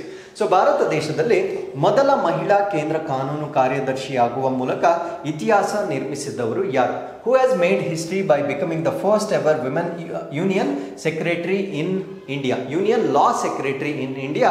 So ಈ ಪ್ರಶ್ನೆಗೆ ಸರಿಯಾದ ಉತ್ತರ ಡಾಕ್ಟರ್ ಅಂಜು ರಾತಿ ರಾಣಾ ಅವರು ನಮ್ಮ ಭಾರತ ದೇಶದಲ್ಲಿಯೇ ಮೊಟ್ಟ ಮೊದಲ ಬಾರಿಗೆ ಕೇಂದ್ರ ಕಾನೂನು ಕಾರ್ಯದರ್ಶಿಯಾಗುವ ಮುಖಾಂತರ ಇತಿಹಾಸವನ್ನು ಸೃಷ್ಟಿಸಿರ್ತಕ್ಕಂಥದ್ದನ್ನು ನಾವು ನೋಡ್ಬೋದಾಗಿರುತ್ತೆ. ಸೊ ಅವರ ಹೆಸರನ್ನ ನೆನ್ಪಿಟ್ಕೊಳ್ಳಿ, ಡಾಕ್ಟರ್ ಅಂಜು ರಾತಿ ರಾಣಾ ಅಂತಕ್ಕಂಥದ್ದು ಅವರ ಹೆಸರಾಗಿರುತ್ತೆ. She is the first ever women to become union law's secretary in India. ನಮ್ಮ ಭಾರತ ದೇಶದಲ್ಲಿ ಯೂನಿಯನ್ ಲಾಸ್ ಸೆಕ್ರೆಟರಿ ಆಗಿ ಆಯ್ಕೆ ಆಗಿರ್ತಕ್ಕಂಥ ಮೊಟ್ಟ ಮೊದಲ ಮಹಿಳೆಯಾಗಿ ನಾವು ಇವರನ್ನ ಕನ್ಸಿಡರ್ ಮಾಡಬಹುದಾಗಿರುತ್ತೆ. ಸೊ ಇವರ ಒಂದು ನೇಮಕಾತಿ ಬಗ್ಗೆ ನಾವು ಡಿಸ್ಕಸ್ ಮಾಡೋದಾದ್ರೆ, so doctor Rana on officer of Indian legal service. So ಇವರು ಇಂಡಿಯನ್ ಲೀಗಲ್ ಸರ್ವಿಸ್ನ ಅಧಿಕಾರಿ ಆಗಿರ್ತಾರೆ ಪ್ರಸ್ತುತವಾಗಿ. ಸೊ ಇವರನ್ನ has been appointed as the secretary department of legal affairs under the ministry of law and justice. ಅಂದರೆ ಕಾನೂನು ಮತ್ತು ನ್ಯಾಯ ಸಚಿವಾಲಯದ ಅಡಿಯಲ್ಲಿ ಕಾನೂನು ವ್ಯವಹಾರಗಳ ಇಲಾಖೆಯ ಕಾರ್ಯದರ್ಶಿಯಾಗಿ ಈಗ ನೇಮಕ ಮಾಡಿರ್ತಕ್ಕಂಥದ್ದನ್ನು ನಾವು ನೋಡ್ಬೋದಾಗಿರುತ್ತೆ. ಸೊ ಅವರ ಟೆನ್ಯೂರ್ ಅಂದರೆ ಕಾರ್ಯಾವಧಿ ಎಲ್ಲಿವರೆಗೂ ಇರುತ್ತೆ ಅಂದರೆ initial period of 2 years as approved by the appointment committee. ಅಂದರೆ ಆರಂಭಿಕವಾಗಿ 2 ವರ್ಷಗಳವರೆಗೆ ಅವರ ಕಾರ್ಯಾವಧಿಯನ್ನು ನಿಗದಿಪಡಿಸಿರ್ತಕ್ಕಂಥದ್ದನ್ನು ನಾವಿಲ್ಲಿ ನೋಡ್ಬೋದಾಗಿರುತ್ತೆ. ಈಗ ನಾವು ಬೇಸಿಕ್ ಮಾಹಿತಿಗೆ ಬರೋಣ. ಯೂನಿಯನ್ ಲಾ ಸೆಕ್ರೆಟರಿ ಅಂದರೆ ಏನು? ಭಾರತ ದೇಶದಲ್ಲಿ ಕೇಂದ್ರ ಕಾನೂನು ಕಾರ್ಯದರ್ಶಿ ಇವರ ಒಂದು ಆಬ್ಜೆಕ್ಟಿವ್ಸ್ ಅಥವಾ ಇವರ ಒಂದು ರೆಸ್ಪಾನ್ಸಿಬಿಲಿಟೀಸ್ ಏನು ಅಂತ ನಾವು ನೋಡೋದಾದ್ರೆ, ಸೊ ಇವರು head of the department of legal affairs. ಇವರು ಯಾವ ರೀತಿ ಸೇವೆಯನ್ನು ಸಲ್ಲಿಸ್ತಾರೆ ಅಂದರೆ, ಕೇಂದ್ರ ಕಾನೂನು ಕಾರ್ಯದರ್ಶಿ ಕಾನೂನು ಮತ್ತು ನ್ಯಾಯ ಸಚಿವಾಲಯದ ಅಡಿಯಲ್ಲಿ ಕಾರ್ಯನಿರ್ವಹಿಸ್ತಕ್ಕಂಥ ಕಾನೂನು ವ್ಯವಹಾರಗಳ ಇಲಾಖೆ ಏನಿರುತ್ತೆ ಅಂದರೆ ಇದನ್ನು ನಾವು ಕಾನೂನು ವ್ಯವಹಾರಗಳ ಇಲಾಖೆ ಅಂತ ಕರಿತೇವೆ, ಅದರ ಮುಖ್ಯಸ್ಥರಾಗಿರ್ತಾರೆ. ಈ ಒಂದು ಡಿಪಾರ್ಟ್ಮೆಂಟ್ ಆಫ್ ಲೀಗಲ್ ಅಫೇರ್ಸ್ ಅಂದರೆ ಈ ಒಂದು ಕಾನೂನು ವ್ಯವಹಾರಗಳ ಇಲಾಖೆ ಯಾರ ಅಡಿಯಲ್ಲಿ ಆಪರೇಟ್ ಮಾಡುತ್ತೆ ಅಂದರೆ ministry of law and justice. ಅಂದರೆ ನಮ್ಮ ಭಾರತ ದೇಶದ ಒಂದು ಕಾನೂನು ಮತ್ತು ನ್ಯಾಯ ಸಚಿವಾಲಯದ ಅಡಿಯಲ್ಲಿ ಕೆಲಸ ಮಾಡ್ತಕ್ಕಂಥ ಕಾನೂನು ವ್ಯವಹಾರಗಳ ಇಲಾಖೆಯ ಮುಖ್ಯಸ್ಥರಾಗಿ ಇವರು ಸೇವೆ ಸಲ್ಲಿಸ್ತಕ್ಕಂಥದ್ದನ್ನು ನಾವು ನೋಡ್ಬೋದಾಗಿರುತ್ತೆ. ಸೊ ಈ ಪೊಸಿಷನ್ ಏನಿದೆ, this is crucial for providing legal advices to government and overseeing legislative matter. So ಇವರ ಒಂದು ಪೊಸಿಷನ್ ಏನಿದೆ, ಇದು ಸರ್ಕಾರಕ್ಕೆ ಕಾನೂನು ಸಲಹೆಗಳನ್ನು ನೀಡ್ತಕ್ಕಂಥದ್ದು ಶಾಸಕಾಂಗದ ವಿಷಯಗಳ ಮೇಲ್ವಿಚಾರಣೆ. ಶಾಸಕಾಂಗಗಳು ಅಂದರೆ ನಮ್ಮ ಪಾರ್ಲಿಮೆಂಟ್ ಅಲ್ಲಿ ಆಗ್ತಕ್ಕಂಥ ತಿದ್ದುಪಡಿಗಳೇನಿರುತ್ತೆ ಅದನ್ನೆಲ್ಲ ಮೇಲ್ವಿಚಾರಣೆ ಮಾಡ್ತಕ್ಕಂಥದ್ದು. ಅದ್ರ ಜೊತೆಗೆ ನಮ್ಮ ಸರ್ಕಾರಕ್ಕೆ ಕಾನೂನು ಸಲಹೆಗಳನ್ನು ನೀಡ್ತಕ್ಕಂಥ ಒಂದು ಉನ್ನತ ದರ್ಜೆಯಾಗಿ ನಾವು ಇದನ್ನ ಕನ್ಸಿಡರ್ ಮಾಡಬಹುದಾಗಿರುತ್ತೆ. ಸೊ ಇವರ ರೆಸ್ಪಾನ್ಸಿಬಿಲಿಟೀಸ್ ಏನು ಅಂತ ನಾವು ನೋಡೋದಾದ್ರೆ, offers legal advisers to various ministries and departments. ಅಂದರೆ ನಮ್ಮ ಭಾರತ ದೇಶದ ಅನೇಕ ಸಚಿವಾಲಯಗಳು ಮತ್ತು ಇಲಾಖೆಗಳಿಗೆ ಕಾನೂನು ಸಲಹೆಗಳನ್ನು ನೀಡ್ತಕ್ಕಂಥದ್ದು ಕೂಡ ಇವರ ವತಿಯಿಂದ ಆಗಿರುತ್ತೆ. ಅದ್ರ ಜೊತೆಗೆ assist in drafting and wetting legal documents, contracts and agreements. ಅಂದರೆ ನಮ್ಮ ಭಾರತ ಸರ್ಕಾರಕ್ಕೆ ಸಂಬಂಧಪಟ್ಟಂತೆ ಯಾವುದೇ ಕಾನೂನು ಒಡಂಬಡಿಕೆಗಳು, ಫಾರ್ ಎಕ್ಸಾಂಪಲ್ ಬೇರೊಂದು ದೇಶದೊಂದಿಗೆ ನಾವೇನಾದರೂ ಟ್ರೇಡ್ ಅಗ್ರಿಮೆಂಟ್ ಅಥವಾ ಬೇರೆ ಯಾವುದೋ ಒಪ್ಪಂದವನ್ನು ಮಾಡಿಕೊಂಡಾಗ ಸೊ ಅದರ ಲೀಗಲ್ ಪ್ಯಾರಲೆನ್ಸ್ ಹೇಗಿರಬೇಕು ಅದನ್ನೆಲ್ಲ ಡಿಸೈನ್ ಮಾಡ್ತಕ್ಕಂಥ ರೆಸ್ಪಾನ್ಸಿಬಿಲಿಟಿಯನ್ನು ಸೊ ಇವರಿಗೆ ಕೊಟ್ಟಿರ್ತಕ್ಕಂಥದ್ದನ್ನು ನಾವು ನೋಡ್ಬೋದಾಗಿರುತ್ತೆ. ಸೊ ಅದ್ರ ಜೊತೆಗೆ ಲೆಜಿಸ್ಲೇಟಿವ್ ಓವರ್ಸೈಟ್ ಅಂದರೆ ಶಾಸಕಾಂಗದ ಮೇಲ್ವಿಚಾರಣೆ. ಅಂದರೆ ಇದು ನಮ್ಮ ಪಾರ್ಲಿಮೆಂಟ್ಗೆ ಸಂಬಂಧಪಟ್ಟಂತೆ ಡ್ರಾಫ್ಟಿಂಗ್ ಅಂಡ್ ರಿವ್ಯೂವಿಂಗ್ ಬಿಲ್ಸ್ ಅಥವಾ ಮಸೂದೆಗಳೇನಿರುತ್ತೆ ಅದನ್ನ ಡ್ರಾಫ್ಟ್ ಮಾಡ್ತಕ್ಕಂಥದ್ದು ಮತ್ತೆ ಅದನ್ನ ಪರಿಶೀಲನೆ ಮಾಡ್ತಕ್ಕಂಥದ್ದು. ಆರ್ಡಿನೆನ್ಸಸ್ ಆಗಿರ್ಬೋದು, ಅಂದರೆ ಆರ್ಡಿನೆನ್ಸಸ್ ಅಂದರೆ ಸುಗ್ರೀವಾಜ್ಞೆಗಳಾಗಿರ್ಬೋದು. ಸೊ ಅದ್ರ ಜೊತೆಗೆ ಅಮೆಂಡ್ಮೆಂಟ್ಸ್, ತಿದ್ದುಪಡಿಗಳಾಗಿರ್ಬೋದು. So they are introduced in the parliament. ಅಂದರೆ ನಮ್ಮ ಸಂಸತ್ತಿನಲ್ಲಿ ಪರಿಚಯ ಮಾಡ್ತಕ್ಕಂಥ ಯಾವುದೇ ಮಸೂದೆಗಳು, ಸುಗ್ರೀವಾಜ್ಞೆಗಳು ಮತ್ತೆ ತಿದ್ದುಪಡಿಗಳನ್ನ ಸೊ ಇವರು ಪರಿಶೀಲನೆ ಮಾಡ್ತಕ್ಕಂಥ ಒಂದು ರೆಸ್ಪಾನ್ಸಿಬಿಲಿಟಿಯನ್ನ ಕೂಡ ಇವರಿಗೆ ನೀಡಲಾಗಿರುತ್ತೆ. ಅದ್ರ ಜೊತೆಗೆ they also propose loss align with the constitution and existing legal framework. ಅಂದರೆ ಅವ್ರೇನ್ ಮಾಡ್ತಾರೆ ಅಂದರೆ ಪ್ರಸ್ತುತವಾಗಿರ್ತಕ್ಕಂಥ ಕಾನೂನುಗಳು ಸಂವಿಧಾನ ಮತ್ತು ಅಸ್ತಿತ್ವದಲ್ಲಿರುವ ಕಾನೂನಿನ ಚೌಕಟ್ಟುಗಳ ಒಳಗಡೆ ಇದೆಯಾ ಇಲ್ವಾ ಅಂತಕ್ಕಂಥ ಒಂದು ಶಿಫಾರಸುಗಳನ್ನು ಕೂಡ ಸೊ ಇವರು ಕೊಡ್ತಕ್ಕಂಥದ್ದನ್ನು ನಾವು ನೋಡ್ಬೋದಾಗಿರುತ್ತೆ. ಅದ್ರ ಜೊತೆಗೆ ಲೀಗಲ್ ಮ್ಯಾಟರ್ಸ್ ಅಂದರೆ ಕಾನೂನು ವಿಷಯಗಳಲ್ಲಿ ಅವರು ರೆಪ್ರೆಸೆಂಟ್ ಮಾಡ್ತಾರೆ ಅಥವಾ ಪ್ರಾತಿನಿಧ್ಯವನ್ನು ವಹಿಸ್ತಕ್ಕಂಥದ್ದನ್ನು ನಾವು ನೋಡ್ಬೋದಾಗಿರುತ್ತೆ. ನಾವು what is the meaning of this? They represent the government in legal disputes and provide guidance on litigation strategies. ಅಂದರೆ ಕಾನೂನು ವಿವಾದಗಳಲ್ಲಿ ಸರ್ಕಾರವನ್ನ ಅವರು ಪ್ರತಿನಿಧಿಸ್ತಾರೆ ಮತ್ತು ಮೊಕದ್ದಮೆ ತಂತ್ರಗಳ ಕುರಿತು ಮಾರ್ಗದರ್ಶನ ನೀಡ್ತಾರೆ. ಅಂದರೆ ಗವರ್ಮೆಂಟ್ಗೆ ಇವರು ಒಂಥರ ಲೀಗಲ್ ಅಡ್ವೈಸರಿ ಆಗಿ ಒಂದು ಕೆಲಸ ಮಾಡ್ತಕ್ಕಂಥದ್ದನ್ನ ನಾವು ನೋಡ್ಬೋದಾಗಿರುತ್ತೆ. ಅದ್ರ ಜೊತೆಗೆ they coordinate with attorney generals ಮತ್ತೆ ಸಾಲಿಟರ್ ಜನರಲ್ಸ್. ಅವರು ಅಟಾರ್ನಿ ಜನರಲ್ ಮತ್ತೆ ಸಾಲಿಟರ್ ಜನರಲ್ ಅವರೊಂದಿಗೆ ಸಮನ್ವಯವನ್ನ ಹೊಂದಿರತಕ್ಕಂಥದ್ದನ್ನ ನಾವು ನೋಡ್ಬೋದಾಗಿರುತ್ತೆ. ಸೊ ಇಷ್ಟು ಮಾಹಿತಿ ಇವರ ಬಗ್ಗೆ ನಮಗೆ ಗೊತ್ತಿರಬೇಕಾಗಿರುತ್ತೆ. ಅದಾದ್ಮೇಲೆ ಸೊ ಇವರು ಇನ್ನೊಂದು ರೆಸ್ಪಾನ್ಸಿಬಿಲಿಟಿ ಕೂಡ ಇರುತ್ತೆ.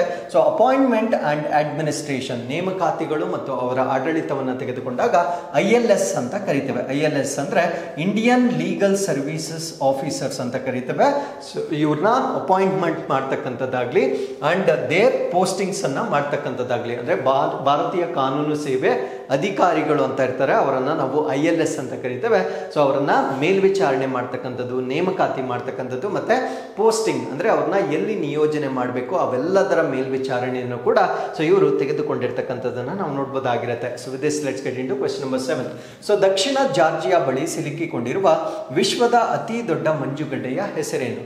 So what is the name of the world's largest iceberg that has been run around near south Georgia? South Georgia ಬಳಿ ಸಿಕ್ಕಿ ಹಾಕಿಕೊಂಡಿರ್ತಕ್ಕಂಥ ದೊಡ್ಡದಾಗಿರ್ತಕ್ಕಂಥ ಮಂಜುಗಡ್ಡೆಯನ್ನು ನಾವು A23A ಅಂತ ಕರಿತೇವೆ. What is this? ಸೊ ಇಲ್ಲಿ ಈ ಸೌತ್ ಜಾರ್ಜಿಯಾವನ್ನ ನೀವು ಇಲ್ಲಿ ನೋಡ್ಬೋದಾಗಿರುತ್ತೆ. ಸೊ ಇದ್ರ ಬಗ್ಗೆ ಇನ್ನೂ ಫರ್ದರ್ ಡೀಟೇಲ್ಸ್ ನಾನು ಮುಂದೆ ಡಿಸ್ಕಸ್ ಮಾಡ್ತೇನೆ. ಸೊ ಇಲ್ಲೊಂದು ದೊಡ್ಡದಾಗಿರ್ತಕ್ಕಂಥ ಒಂದು ಐಸ್ ಅಂದ್ರೆ ಹಿಮಗಡ್ಡೆ ಸಿಕ್ಕಾಕೊಂಡಿರುತ್ತೆ. ಆ ದೊಡ್ಡದಾಗಿರ್ತಕ್ಕಂಥ ಹಿಮಗಡ್ಡೆಯನ್ನು ನಾವು A23A ಅಂತ ಕರಿತೇವೆ. ನಾವು ವಾಟ್ ಇಸ್ ದ ಪ್ರಾಬ್ಲಮ್? ಇದು ಅಲ್ಲಿ ಸಿಕ್ಕಾಕೊಂಡ್ರೆ ಏನು ಪ್ರಾಬ್ಲಮ್ ಆಗುತ್ತೆ ಅಂದ್ರೆ ಸೊ ಅಲ್ಲಿರ್ತಕ್ಕಂಥ ಬಯೋಡೈವರ್ಸಿಟಿ, ಸಾಮಾನ್ಯವಾಗಿ ಇಲ್ಲಿ ಹೆಚ್ಚು ನಾವು ಪೆಂಗ್ವಿನ್ಗಳನ್ನು ನೋಡ್ಬೋದಾಗಿರುತ್ತೆ. ಸೊ ಅದು ಅಲ್ಲಿ ಸುಲಭವಾಗಿ ಆ ಪ್ರದೇಶದಲ್ಲಿ ಮೂವ್ಮೆಂಟ್ ಆಗಲಿಕ್ಕೆ ಇದು ಅಡಚಣೆ ಉಂಟಾಗುತ್ತೆ. ಅದ್ರ ಜೊತೆಗೆ ಇದು ಡಿಸಾಲ್ವ್ ಆಗೋದ್ರಿಂದ ಅಂದ್ರೆ ಇದ್ರ ಕರಗುವುದರಿಂದ ಸೊ ಅಲ್ಲಿ ಸಾಕಷ್ಟು ನ್ಯೂಟ್ರಿಯೆಂಟ್ಸ್ ಅನ್ನ ಹೆಚ್ಚು ಮಾಡುತ್ತೆ, ಪೋಷಕಾಂಶಗಳನ್ನ ಹೆಚ್ಚು ಮಾಡುತ್ತೆ. ನಿಮಗೆ ಗೊತ್ತು, ನೀರಲ್ಲಿ ಪೋಷಕಾಂಶಗಳು ಹೆಚ್ಚಾದಾಗ ಯೂಟ್ರೋಫಿಕೇಶನ್ ಅಂತಕ್ಕಂಥ ಒಂದು ಪ್ರಾಬ್ಲಮ್ ಆಗಿ ಅಲ್ಲಿರ್ತಕ್ಕಂಥ ಬಯೋಡೈವರ್ಸಿಟಿ ನಷ್ಟ ಆಗ್ತಕ್ಕಂಥದ್ದನ್ನ ನಾವು ನೋಡ್ಬೋದಾಗಿರುತ್ತೆ. ಈ ರೀತಿಯಾಗಿರ್ತಕ್ಕಂಥ ಬೃಹತ್ ಆಗಿರ್ತಕ್ಕಂಥ ಒಂದು ಮಂಜುಗಡ್ಡೆ ಸೌತ್ ಜಾರ್ಜಿಯಾದಲ್ಲಿ ಈಗ ಸ್ಟಕ್ ಆಗಿರ್ತಕ್ಕಂಥದ್ದನ್ನ ನಾವು ನೋಡ್ಬೋದಾಗಿರುತ್ತೆ. ಹಾಗಿದ್ರೆ ಇದು ಮುಂಚೆ ಎಲ್ಲಿತ್ತು, ಹೇಗೆ ಇಲ್ಲಿಗೆ ಬಂತು, ಎಲ್ಲವನ್ನ ಈ ಆರ್ಟಿಕಲ್ ಅಲ್ಲಿ ನಾವು ಡಿಸ್ಕಸ್ ಮಾಡೋಣ. ಸೊ ನಾನು ಡಿಸ್ಕಸ್ ಮಾಡ್ತಾ ಇರ್ತಕ್ಕಂಥದ್ದು ಅಂಟಾರ್ಟಿಕಾ ಪ್ರದೇಶದಲ್ಲಿ ಆಗಿರ್ತಕ್ಕಂಥ ಒಂದು ಇನ್ಸಿಡೆಂಟ್.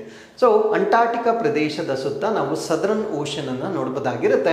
ಈ ಭಾಗದಲ್ಲಿ ನೀವು ವೆಡಲ್ ಸಿ ಅನ್ನ ನೋಡ್ತಾ ಇದ್ದೀರಾ. ಸೊ ಈ ಭಾಗದಲ್ಲಿ ನೀವು ವೆಡಲ್ ಸಿ ಅನ್ನ ನೋಡ್ತಾ ಇದ್ದೀರಾ. ಸೊ ನಾನೀಗ ಡಿಸ್ಕಸ್ ಮಾಡ್ತಾ ಇರ್ತಕ್ಕಂಥ A23A ಈ ಒಂದು ಮಂಜುಗಡ್ಡೆ ಏನಿದೆ, ಬೃಹತ್ ಆಗಿರ್ತಕ್ಕಂಥ ಮಂಜುಗಡ್ಡೆ, ಸೊ ಇದು ವೆಡಲ್ ಸಿ ಅಲ್ಲಿ ಇತ್ತು. ಯಾವ ವರ್ಷದಲ್ಲಿ ಅಂದ್ರೆ 2022ರಲ್ಲಿ. ಸೊ ಇಲ್ಲಿ ಇವಾಗ ಅಬ್ಸರ್ವ್ ಮಾಡಿ, ಸೊ 2022ರಲ್ಲಿ so it was near Weddell sea. So ಅಲ್ಲಿಂದ ಅದು ರಿಲೀಸ್ ಆಗಿ ಸೊ ಇದು ನಾರ್ತ್ ಸೈಡ್ಗೆ ಮೂವ್ ಆಗ್ತಾ ಹೋಗ್ತಾ ಇದೆ. ಸೊ ನಾರ್ತ್ ಸೈಡ್ಗೆ ಮೂವ್ ಆಗಿ ಸೊ 2025ರ ವೇಳೆಗೆ ಸೌತ್ ಜಾರ್ಜಿಯಾ ಅಲ್ಲಿ ಬಂದು ಇಲ್ಲಿ ಸ್ಟಕ್ ಆಗಿರ್ತಕ್ಕಂಥದ್ದನ್ನ ನಾವು ನೋಡ್ಬೋದಾಗಿರುತ್ತೆ. ಸೊ ಸ್ಟಕ್ ಆಗಿರುವ ಕಾರಣ ಇದು ಸಾಕಷ್ಟು ಬಯೋಡೈವರ್ಸಿಟಿ ಇಶ್ಯೂಸ್ ಅನ್ನ ಕ್ರಿಯೇಟ್ ಮಾಡ್ತಕ್ಕಂಥದ್ದನ್ನ ನಾವು ನೋಡ್ಬೋದಾಗಿರುತ್ತೆ. ಸೊ ಇದನ್ನ ನಾವು ವರ್ಲ್ಡ್ಸ್ ಲಾರ್ಜೆಸ್ಟ್ ಐಸ್ಬರ್ಗ್ ಅಂತ ಕರಿತೇವೆ, ಅಂದ್ರೆ ವಿಶ್ವದ ಅತಿ ದೊಡ್ಡ ಮಂಜುಗಡ್ಡೆ ಆಗಿರುತ್ತೆ. ಸೊ ಇದು A23A ಅಂತ ಕರಿತೇವೆ. ಸೊ ಇದು ಇವಾಗ ಸೌತ್ ಜಾರ್ಜಿಯಾ ಬಳಿ ಸ್ಟಕ್ ಆಗಿರ್ತಕ್ಕಂಥದ್ದನ್ನ ನಾವು ನೋಡ್ಬೋದಾಗಿರುತ್ತೆ.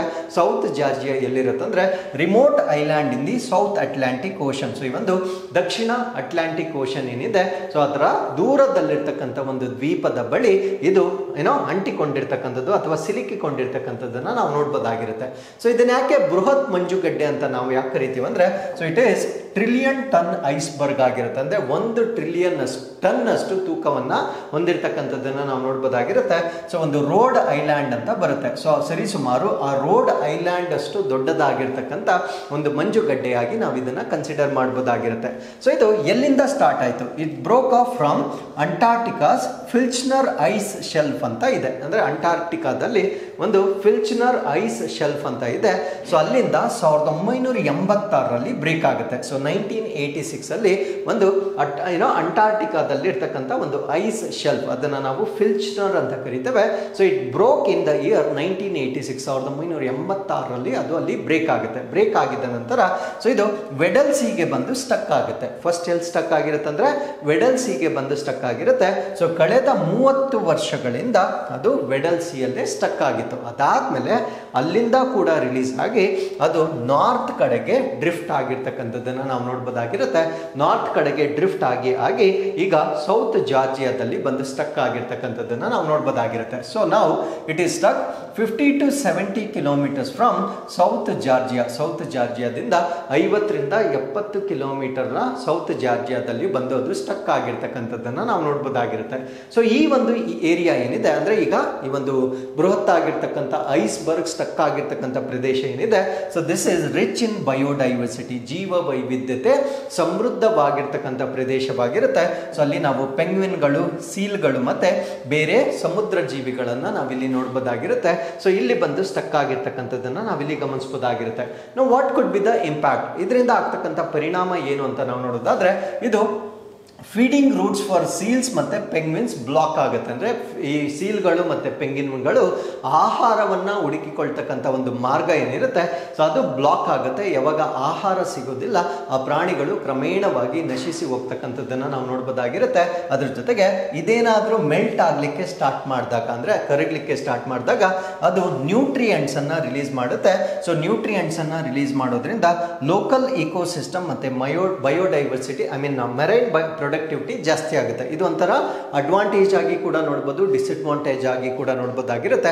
ಸಪೋಸ್ ಅಲ್ಲೇನಾದರೂ ಆಲ್ಗಲ್ ಬ್ಲೂಮ್ ಆಗಿ ಅಥವಾ ಯುಟ್ರೋಫಿಕೇಶನ್ ಜಾಸ್ತಿ ಆದರೆ, ಸೊ ಅದನ್ನು ನಾವು ಬಯೋಡೈವರ್ಸಿಟಿ ಡಿಸಾಸ್ಟರ್ ಅಂತಾನೆ ಕನ್ಸಿಡರ್ ಮಾಡ್ಬೋದು. ಯಾಕಂದರೆ ಆ ಒಂದು ಯುಟ್ರೋಫಿಕೇಶನ್ ಆದಾಗ ಅಂಡರ್ ವಾಟರ್ ಯಾವ ಜೀವಿಗಳಿರುತ್ತೆ ಅದೆಲ್ಲ ಸಂಪೂರ್ಣವಾಗಿ ನಾಶ ಆಗ್ತಕ್ಕಂಥದ್ದನ್ನು ಕೂಡ ನಾವಿಲ್ಲಿ ನೋಡ್ಬೋದಾಗಿರುತ್ತೆ. ಸೊ ಅದ್ರ ಜೊತೆಗೆ ನಮಗೆ ಈ ಒಂದು ಶಿಪ್ಪಿಂಗ್ ಅಂದರೆ ಈ ಹಡಗುಗಳ ಸಾಗಾಣಿಕೆಗೂ ಕೂಡ ಸೊ ಇದು ಕಷ್ಟ ಆಗ್ತಕ್ಕಂಥದ್ದನ್ನು ನಾವು ನೋಡ್ಬೋದಾಗಿರುತ್ತೆ. ಸೊ ಇಷ್ಟು ಮಾಹಿತಿ ಈ ಒಂದು ಬಿಗ್ಗೆಸ್ಟ್ ವರ್ಲ್ಡ್ಸ್ ಬಿಗ್ಗೆಸ್ಟ್ ಐಸ್ಬರ್ಗ್ ಬಗ್ಗೆ ಗೊತ್ತಿರಬೇಕಾಗಿರುತ್ತೆ. So next question is, so brand finance insurance 100 2025 ವರದಿಯಲ್ಲಿ LIC ಯಾವ ಸ್ಥಾನದಲ್ಲಿದೆ? So what is the ranking of LIC in the brand finance insurance 100 2025 report. So ಇಲ್ಲಿ ಈ ಇನ್ಶೂರೆನ್ಸ್ ಕಂಪನಿಗಳಿಗೆ ಸಂಬಂಧಪಟ್ಟಂತೆ ಒಂದು ಜಾಗತಿಕವಾಗಿರ್ತಕ್ಕಂಥ ವರದಿ ರಿಲೀಸ್ ಆಗಿರುತ್ತೆ. ಈ ವರದಿಯನ್ನು ರಿಲೀಸ್ ಮಾಡಿರ್ತಕ್ಕಂಥವರು ಬ್ರ್ಯಾಂಡ್ ಫಿನಾನ್ಸ್ ಇನ್ಶೂರೆನ್ಸ್ 100 ಇವರ ವತಿಯಿಂದ ರಿಲೀಸ್ ಆಗಿರುತ್ತೆ. ಸೊ ಇವರ ಪ್ರಕಾರ ನಮ್ಮ ಭಾರತ ದೇಶದ LIC ಯಾವ ಸ್ಥಾನದಲ್ಲಿದೆ ಅನ್ನೋದು ನಮ್ಮ ಪ್ರಶ್ನೆ ಆಗಿರುತ್ತೆ. ಈ ಪ್ರಶ್ನೆಗೆ ಸರಿಯಾದ ಉತ್ತರ 3ನೇ ಸ್ಥಾನದಲ್ಲಿರ್ತಕ್ಕಂಥದ್ದನ್ನು ನಾವು ನೋಡ್ಬೋದಾಗಿರುತ್ತೆ. So LIC emerges as 3rd top global insurance brand. So ಇಲ್ಲಿ 2 ರೀತಿಯ ಸ್ಕೇಲಿಂಗ್ ಅನ್ನು ಮಾಡ್ತಾರೆ. ಸೊ ಒಂದನ್ನ ವ್ಯಾಲ್ಯೂಬಲ್ ಇನ್ಶೂರೆನ್ಸ್ ಬ್ರ್ಯಾಂಡ್ಸ್ ಅಂತ ಕರಿತೇವೆ. ವ್ಯಾಲ್ಯೂಬಲ್ ಇನ್ಶೂರೆನ್ಸ್ ಬ್ರ್ಯಾಂಡ್ಸ್ ಬೇರೆ, ಸ್ಟ್ರಾಂಗೆಸ್ಟ್ ಇನ್ಶೂರೆನ್ಸ್ ಬ್ರ್ಯಾಂಡ್ಸ್ ಬೇರೆ. ವ್ಯಾಲ್ಯೂಬಲ್ ಅಂದರೆ ಮೌಲ್ಯಯುತವಾಗಿರ್ತಕ್ಕಂಥ ವಿಮೆ. ಸೊ ಅದರಲ್ಲಿ LIC 10th ರ್ಯಾಂಕಿಂಗನ್ನು ಹೊಂದಿರುತ್ತೆ. ಅದೇ ಸ್ಟ್ರಾಂಗೆಸ್ಟ್ ಬಂದಾಗ ನಾವು 3ನೇ ಸ್ಥಾನದಲ್ಲಿರ್ತಕ್ಕಂಥದ್ದನ್ನು ನಾವು ನೋಡ್ಬೋದಾಗಿರುತ್ತೆ. So globally life insurance corporation ಅಂತಕ್ಕಂಥದ್ದು 3ನೇ ಸ್ಥಾನದಲ್ಲಿರ್ತಕ್ಕಂಥದ್ದನ್ನು ನಾವು ನೋಡ್ಬೋದಾಗಿರುತ್ತೆ. So this is the 3rd strongest global insurance brand in the brand finance insurance 100 2025 report. 2025 ವರದಿಯ ಪ್ರಕಾರ ನಮ್ಮ ಭಾರತ ದೇಶದ LIC 3ನೇ ಸ್ಥಾನದಲ್ಲಿರ್ತಕ್ಕಂಥದ್ದನ್ನು ನಾವು ನೋಡ್ಬೋದಾಗಿರುತ್ತೆ. ಸೊ ಈ ಒಂದು ರ್ಯಾಂಕಿಂಗ್ ಮತ್ತು ಸ್ಕೋರ್ ನಾವು ಕನ್ಸಿಡರ್ ಮಾಡೋದಾದ್ರೆ 3rd position among the world's 100 strongest insurance brands, ಅಂದ್ರೆ ಜಾಗತಿಕವಾಗಿರ್ತಕ್ಕಂಥ 100 ಬಲಿಷ್ಠವಾಗಿರ್ತಕ್ಕಂಥ ವಿಮಾ ಬ್ರ್ಯಾಂಡ್ಗಳಲ್ಲಿ ನಮ್ಮ LIC 3ನೇ ಸ್ಥಾನವನ್ನು ಪಡೆದುಕೊಂಡಿರ್ತಕ್ಕಂಥದ್ದನ್ನು ನಾವು ನೋಡ್ಬೋದಾಗಿರುತ್ತೆ. ಸೊ ಇದರ ಬ್ರ್ಯಾಂಡ್ ಸ್ಟ್ರೆಂತ್ ಇಂಡೆಕ್ಸ್ ಅಂತ ಕರೀತಾರೆ. ಸೊ ಆ ಒಂದು ಬ್ರ್ಯಾಂಡ್ ಏನಿರುತ್ತೆ ಅದರ ಸ್ಟ್ರೆಂತ್ಗೆ ಸಂಬಂಧಪಟ್ಟಂತೆ ಒಂದು ಸೂಚ್ಯಾಂಕ ಇರುತ್ತೆ. ಆ ಒಂದು ಸೂಚ್ಯಾಂಕದ ಪ್ರಕಾರ 100 ಸ್ಕೋರ್ ಅಲ್ಲಿ ನಾವು 88 ಸ್ಕೋರ್ ಅನ್ನ ಪಡೆದುಕೊಂಡಿರ್ತಕ್ಕಂಥದ್ದನ್ನು ನಾವು ನೋಡ್ಬೋದಾಗಿರುತ್ತೆ. ಇದು ನಮ್ಮ ಸ್ಟ್ರಾಂಗ್ ರೆಪ್ಯುಟೇಷನ್ ಮತ್ತು ಕಸ್ಟಮರ್ ಟ್ರಸ್ಟ್ ಅಂದರೆ ಬಲವಾದ ಖ್ಯಾತಿ ಮತ್ತು ಗ್ರಾಹಕರ ನಂಬಿಕೆಯನ್ನು ಪ್ರತಿಬಿಂಬಿಸ್ತಕ್ಕಂಥ ಒಂದು ರ್ಯಾಂಕಿಂಗ್ ಆಗಿ ನಾವು ಕನ್ಸಿಡರ್ ಮಾಡ್ಬೋದಾಗಿರುತ್ತೆ. ಸೊ LIC ಬಗ್ಗೆ ನಾವು ಬೇಸಿಕ್ ಮಾಹಿತಿಯನ್ನು ತಿಳ್ಕೊಳ್ಳೋದಾದ್ರೆ, this is one of the largest insurance companies in India. Bharat ದೇಶದ ಅತಿ ದೊಡ್ಡ ಜೀವ ವಿಮಾ ಕಂಪನಿಯಾಗಿ ನಾವು ಇದನ್ನು ಕನ್ಸಿಡರ್ ಮಾಡ್ಬೋದಾಗಿರುತ್ತೆ. When was it established? It was established on September 1 1956 1956 September 1ರಂದು ಇದನ್ನು ಸ್ಥಾಪನೆ ಮಾಡಲಾಗಿರುತ್ತೆ. Following nationalisation of insurance industry in India 1956 1956ರಲ್ಲಿ ನಮ್ಮ ಭಾರತ ದೇಶದಲ್ಲಿರ್ತಕ್ಕಂಥ ವಿಮಾ ಕಂಪನಿಗಳನ್ನು ರಾಷ್ಟ್ರೀಕರಣಗೊಳಿಸ್ತಾರೆ, ನ್ಯಾಷನಲೈಸೇಷನ್ ಮಾಡ್ತಾರೆ. ಸೊ ಈ ಸಮಯದಲ್ಲಿ LICಯನ್ನು ಸ್ಥಾಪನೆ ಮಾಡಿರ್ತಕ್ಕಂಥದ್ದನ್ನು ನಾವು ನೋಡ್ಬೋದಾಗಿರುತ್ತೆ. ಸೊ LICಯನ್ನು ಯಾವ ರೀತಿ ಸ್ಥಾಪನೆ ಮಾಡ್ತಾರೆ ಅಂದರೆ merging over 245 private insurance companies and provident societies. ಅಂದರೆ ಆ ಸಮಯದಲ್ಲಿ ನಮ್ಮ ಭಾರತ ದೇಶದಲ್ಲಿದ್ದಂತಹ 245ಕ್ಕೂ ಹೆಚ್ಚು ಖಾಸಗಿ ವಿಮಾ ಕಂಪನಿಗಳನ್ನು ಮತ್ತು ಪ್ರಾವಿಡೆಂಟ್ ಸಂಘಗಳನ್ನು ವಿಲೀನಗೊಳಿಸುವ ಮುಖಾಂತರ 1956ರಲ್ಲಿ LICಯನ್ನು ಸ್ಥಾಪನೆ ಮಾಡಿರ್ತಕ್ಕಂಥದ್ದನ್ನು ನಾವಿಲ್ಲಿ ನೋಡ್ಬೋದಾಗಿರುತ್ತೆ. ಸೊ ಇದರ ಹೆಡ್ ಕ್ವಾರ್ಟರ್ಸ್ ಅಥವಾ ಕೇಂದ್ರ ಕಚೇರಿಯನ್ನು ನಾವು ಮಹಾರಾಷ್ಟ್ರದ ಮುಂಬೈನಲ್ಲಿ ಇದರ ಹೆಡ್ ಕ್ವಾರ್ಟರ್ಸ್ ಅನ್ನು ನಾವು ನೋಡ್ಬೋದಾಗಿರುತ್ತೆ. ಸೊ ಇದರ ಓನರ್ಶಿಪ್ ಅಥವಾ ಮಾಲೀಕತ್ವವನ್ನು ಯಾರು ಹೊಂದಿರ್ತಾರೆ ಅಂತ ನಾವು ನೋಡೋದಾದ್ರೆ, ಸೊ ಇದು ಗವರ್ನಮೆಂಟ್ ಓನ್ಡ್ ಕಾರ್ಪೊರೇಷನ್ ಆಗಿರುತ್ತೆ. ಅಂದರೆ ಸರ್ಕಾರದ ಸ್ವಾಮ್ಯದಲ್ಲಿರ್ತಕ್ಕಂಥ ಒಂದು ನಿಗಮವಾಗಿರುತ್ತೆ. ಇದು ಮಿನಿಸ್ಟ್ರಿ ಆಫ್ ಫಿನಾನ್ಸ್ ಅಥವಾ ನಮ್ಮ ಭಾರತ ದೇಶದ ಹಣಕಾಸು ಸಚಿವಾಲಯದ ಅಡಿಯಲ್ಲಿ ಕೆಲಸ ಮಾಡ್ತಕ್ಕಂಥ ಒಂದು ಯೂನಿಟ್ ಆಗಿರುತ್ತೆ. ಸೊ ಇದರ ಗ್ಲೋಬಲ್ ಪ್ರೆಸೆನ್ಸ್, ಈವನ್ ಜಾಗತಿಕವಾಗಿ ಕೂಡ ಇದರ ಕಚೇರಿಗಳನ್ನು ನಾವು ನೋಡ್ಬೋದಾಗಿರುತ್ತೆ. So we have offices in United Kingdom, Fiji, Mauritius, United Arab ಎಮಿರೇಟ್ಸ್ನಲ್ಲೂ ಕೂಡ ಇದರ ರೀಜನಲ್ ಆಫೀಸಸ್ ಇರ್ತಕ್ಕಂಥದ್ದನ್ನು ನಾವು ನೋಡ್ಬೋದಾಗಿರುತ್ತೆ. So with this let's get into question number 9. 2025ರ ಅಕ್ಷರಗಳ ಉತ್ಸವವನ್ನು ಯಾವ ಸಂಸ್ಥೆ ಆಯೋಜಿಸಿದೆ? The festival of letters 2025 is organised by which institution? ಈ ಪ್ರಶ್ನೆಗೆ ಸರಿಯಾದ ಉತ್ತರ ಸಾಹಿತ್ಯ ಅಕಾಡೆಮಿ ವತಿಯಿಂದ ಈ ಫೆಸ್ಟಿವಲ್ ಆಫ್ ಲೆಟರ್ಸ್ ಅನ್ನು ಆರ್ಗನೈಸ್ ಮಾಡಿರ್ತಕ್ಕಂಥದ್ದನ್ನು ನಾವು ನೋಡ್ಬೋದಾಗಿರುತ್ತೆ. ಸೊ ಈ ಫೆಸ್ಟಿವಲ್ ಆಫ್ ಲೆಟರ್ಸ್ ಅನ್ನು ನವದೆಹಲಿಯಲ್ಲಿ ಆರ್ಗನೈಸ್ ಮಾಡಿರ್ತಕ್ಕಂಥದ್ದನ್ನು ನಾವು ನೋಡ್ಬೋದಾಗಿರುತ್ತೆ.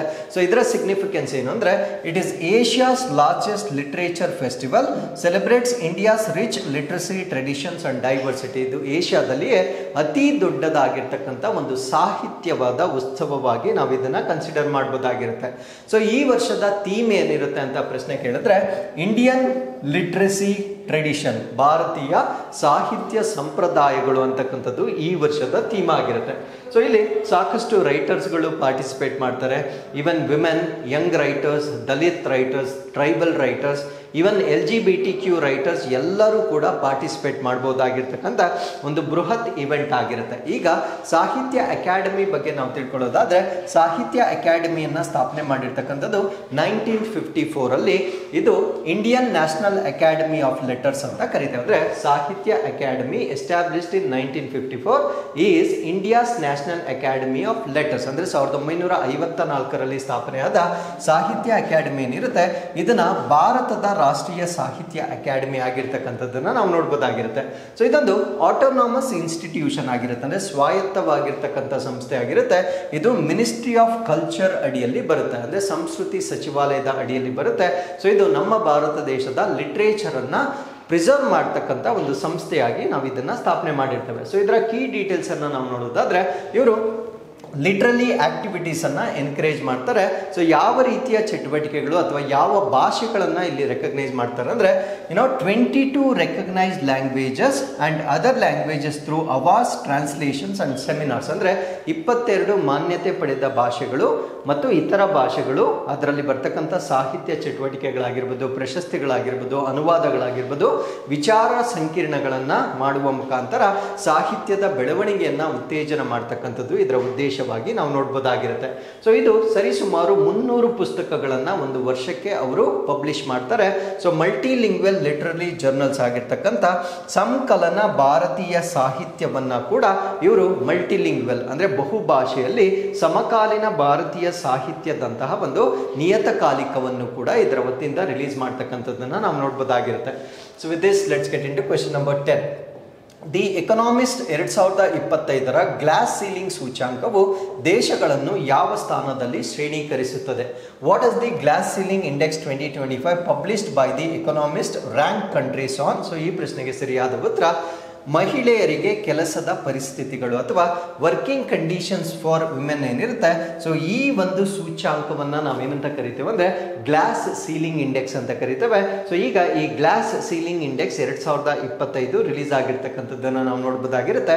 ಸೊ ಈ ಆರ್ಟಿಕಲ್ ಅಲ್ಲಿ ನಾವು ಗ್ಲಾಸ್ ಸೀಲಿಂಗ್ ಸೂಚ್ಯಾಂಕ 2025ರ ಬಗ್ಗೆ ಡಿಸ್ಕಸ್ ಮಾಡೋಣ. ಸೊ ಈ ಒಂದು ಇಂಡೆಕ್ಸ್ ಅನ್ನ ಬಿಡುಗಡೆ ಮಾಡ್ತಕ್ಕಂಥವ್ರು ಯಾರು ಅಂದರೆ ದ ಎಕನಾಮಿಸ್ಟ್. ಇವರು ಈ ಕಂಟ್ರೀಸ್ಗಳನ್ನು ವರ್ಕಿಂಗ್ ಕಂಡೀಷನ್ಸ್ ಫಾರ್ ವಿಮೆನ್ ಅಂದರೆ ಮಹಿಳೆಯರು ಕೆಲಸ ಮಾಡಲಿಕ್ಕೆ ಯಾವ ರೀತಿಯ ಸೌಲಭ್ಯಗಳು ಇವೆ ಅನ್ನೋ ಆಧಾರದ ಮೇಲೆ ಈ ಗ್ಲಾಸ್ ಸೀಲಿಂಗ್ ಇಂಡೆಕ್ಸ್ ಅನ್ನ ಬಿಡುಗಡೆ ಮಾಡ್ತಾರೆ ಅಕ್ರಾಸ್ OECD ಅಂದರೆ organisation for economic cooperation and development ಅಂತ ಕರಿತೇವೆ. ಅಂದರೆ ಆರ್ಥಿಕ ಸಹಕಾರ ಮತ್ತು ಅಭಿವೃದ್ಧಿ ಸಂಸ್ಥೆ ಅಂತ ಕರಿತೇವೆ. ಇದರಲ್ಲಿ ಕೆಲವೊಂದು ರಾಷ್ಟ್ರಗಳು ಬರುತ್ತೆ, ಕೆಲವೊಂದು ನೇಷನ್ಸ್ ಬರುತ್ತೆ. ಆ ನೇಷನ್ಗಳಿಗೆ ಸಂಬಂಧಪಟ್ಟಂತೆ ಮಾತ್ರ ಈ ಒಂದು ಸೂಚ್ಯಾಂಕವನ್ನ ಬಿಡುಗಡೆ ಮಾಡಿರ್ತಕ್ಕಂಥದ್ದನ್ನ ನಾವು ನೋಡ್ಬೋದಾಗಿರುತ್ತೆ.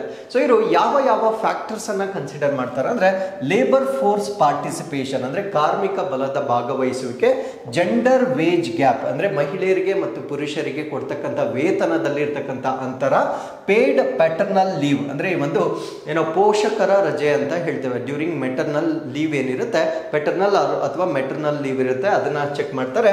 And representation in leadership roles ಅಂದ್ರೆ ನಾಯಕತ್ವದಲ್ಲಿ ಅವರ ಪ್ರಾತಿನಿಧ್ಯ ಎಷ್ಟಿದೆ ಅನ್ನೋ ಆಧಾರದ ಮೇಲೆ ಈ ಸೂಚ್ಯಾಂಕವನ್ನ ಬಿಡುಗಡೆ ಮಾಡ್ತಕ್ಕಂಥದ್ದನ್ನ ನಾವು ನೋಡ್ಬೋದಾಗಿರುತ್ತೆ. ಇದರಲ್ಲಿ ಟಾಪ್ 5 ಕಂಟ್ರೀಸ್ ಯಾವ್ದು ಅಂದ್ರೆ ಮೊದಲನೇದು ಸ್ವೀಡನ್ ಮೊದಲನೇ ಸ್ಥಾನವನ್ನ ಪಡೆದುಕೊಂಡಿರುತ್ತೆ. ಸೊ ಇಲ್ಲಿ ಜೆಂಡರ್ ನ್ಯೂಟ್ರಲ್ ಪೇರೆಂಟಲ್ ಲೀವ್ ಇರುತ್ತೆ, ಅಂದ್ರೆ ಯಾವುದೇ ಲಿಂಗ ಆಗಿರ್ಬೋದು ತಟಸ್ಥವಾದ ಪೋಷಕರ ರಜೆಯನ್ನ ನೀಡಲಾಗುತ್ತೆ. High representation of women in managerial roles ಅಂದ್ರೆ ಈ ಒಂದು ಉನ್ನತ ದರ್ಜೆಗಳಲ್ಲಿ ಮಹಿಳೆಯರ ಪಾತ್ರ ಹೆಚ್ಚಾಗಿರ್ತಕ್ಕಂಥದ್ದನ್ನ ನಾವು ನೋಡಬಹುದಾಗಿರುತ್ತೆ. ಸೊ ಎರಡನೇ ಸ್ಥಾನದಲ್ಲಿ ಐಸ್ಲ್ಯಾಂಡ್ ಇರುತ್ತೆ. ಸೊ ಜೆಂಡರ್ ಈಕ್ವಾಲಿಟಿ ಹೆಚ್ಚಾಗಿರುತ್ತೆ. ಮೂರನೇ ಸ್ಥಾನದಲ್ಲಿ ಫಿನ್ಲ್ಯಾಂಡ್. ಸೊ ಇಲ್ಲಿ ವರ್ಕಿಂಗ್ ವಿಮೆನ್ ಮತ್ತೆ ಫ್ಯಾಮಿಲಿಗೆ ಸಪೋರ್ಟ್ ಮಾಡ್ತಕ್ಕಂಥ ಸಾಕಷ್ಟು ಪಾಲಿಸೀಸ್ ಗಳನ್ನ ಹೊಂದಿರತಕ್ಕಂಥ ರಾಷ್ಟ್ರವಾಗಿರುತ್ತೆ. ನಾಲ್ಕನೇ ಸ್ಥಾನದಲ್ಲಿ ನಾರ್ವೆ. ಇಲ್ಲೂ ಕೂಡ ಜೆಂಡರ್ ಈಕ್ವಾಲಿಟಿ ಮತ್ತೆ ವರ್ಕ್ ಪ್ಲೇಸ್ ಇನ್ಕ್ಲೂಸಿವಿಟಿ ಜಾಸ್ತಿ ಇರುತ್ತೆ. ಐದನೇ ಸ್ಥಾನದಲ್ಲಿ ಫ್ರಾನ್ಸ್ ಅನ್ನು ನೋಡಬಹುದಾಗಿರುತ್ತೆ. ಸೊ ವರ್ಕಿಂಗ್ ವುಮೆನ್ ಮತ್ತೆ ಚೈಲ್ಡ್ ಕೇರ್ ಮತ್ತೆ ಪೇರೆಂಟಲ್ ಲೀವ್ಗೆ ಹೆಚ್ಚಿನ ಆದ್ಯತೆಯನ್ನ ಕೊಟ್ಟಿರ್ತಕ್ಕಂಥ ಒಂದು ರಾಷ್ಟ್ರವಾಗಿರುತ್ತೆ. ಸೊ ಟರ್ಕಿ ಇದು ಲೋಯೆಸ್ಟ್ ಪೊಸಿಷನ್ ಅನ್ನ ಹೊಂದಿರುತ್ತೆ. OECD ಅಲ್ಲಿ ಇರ್ತಕ್ಕಂಥ ರಾಷ್ಟ್ರಗಳಲ್ಲಿ 29 ರಾಷ್ಟ್ರಗಳಲ್ಲಿ ಟರ್ಕಿ ಅತ್ಯಂತ ಕಳಪೆ ಆಗಿರ್ತಕ್ಕಂಥ ಒಂದು ರಾಷ್ಟ್ರವಾಗಿ ನೋಡಬಹುದಾಗಿರುತ್ತೆ.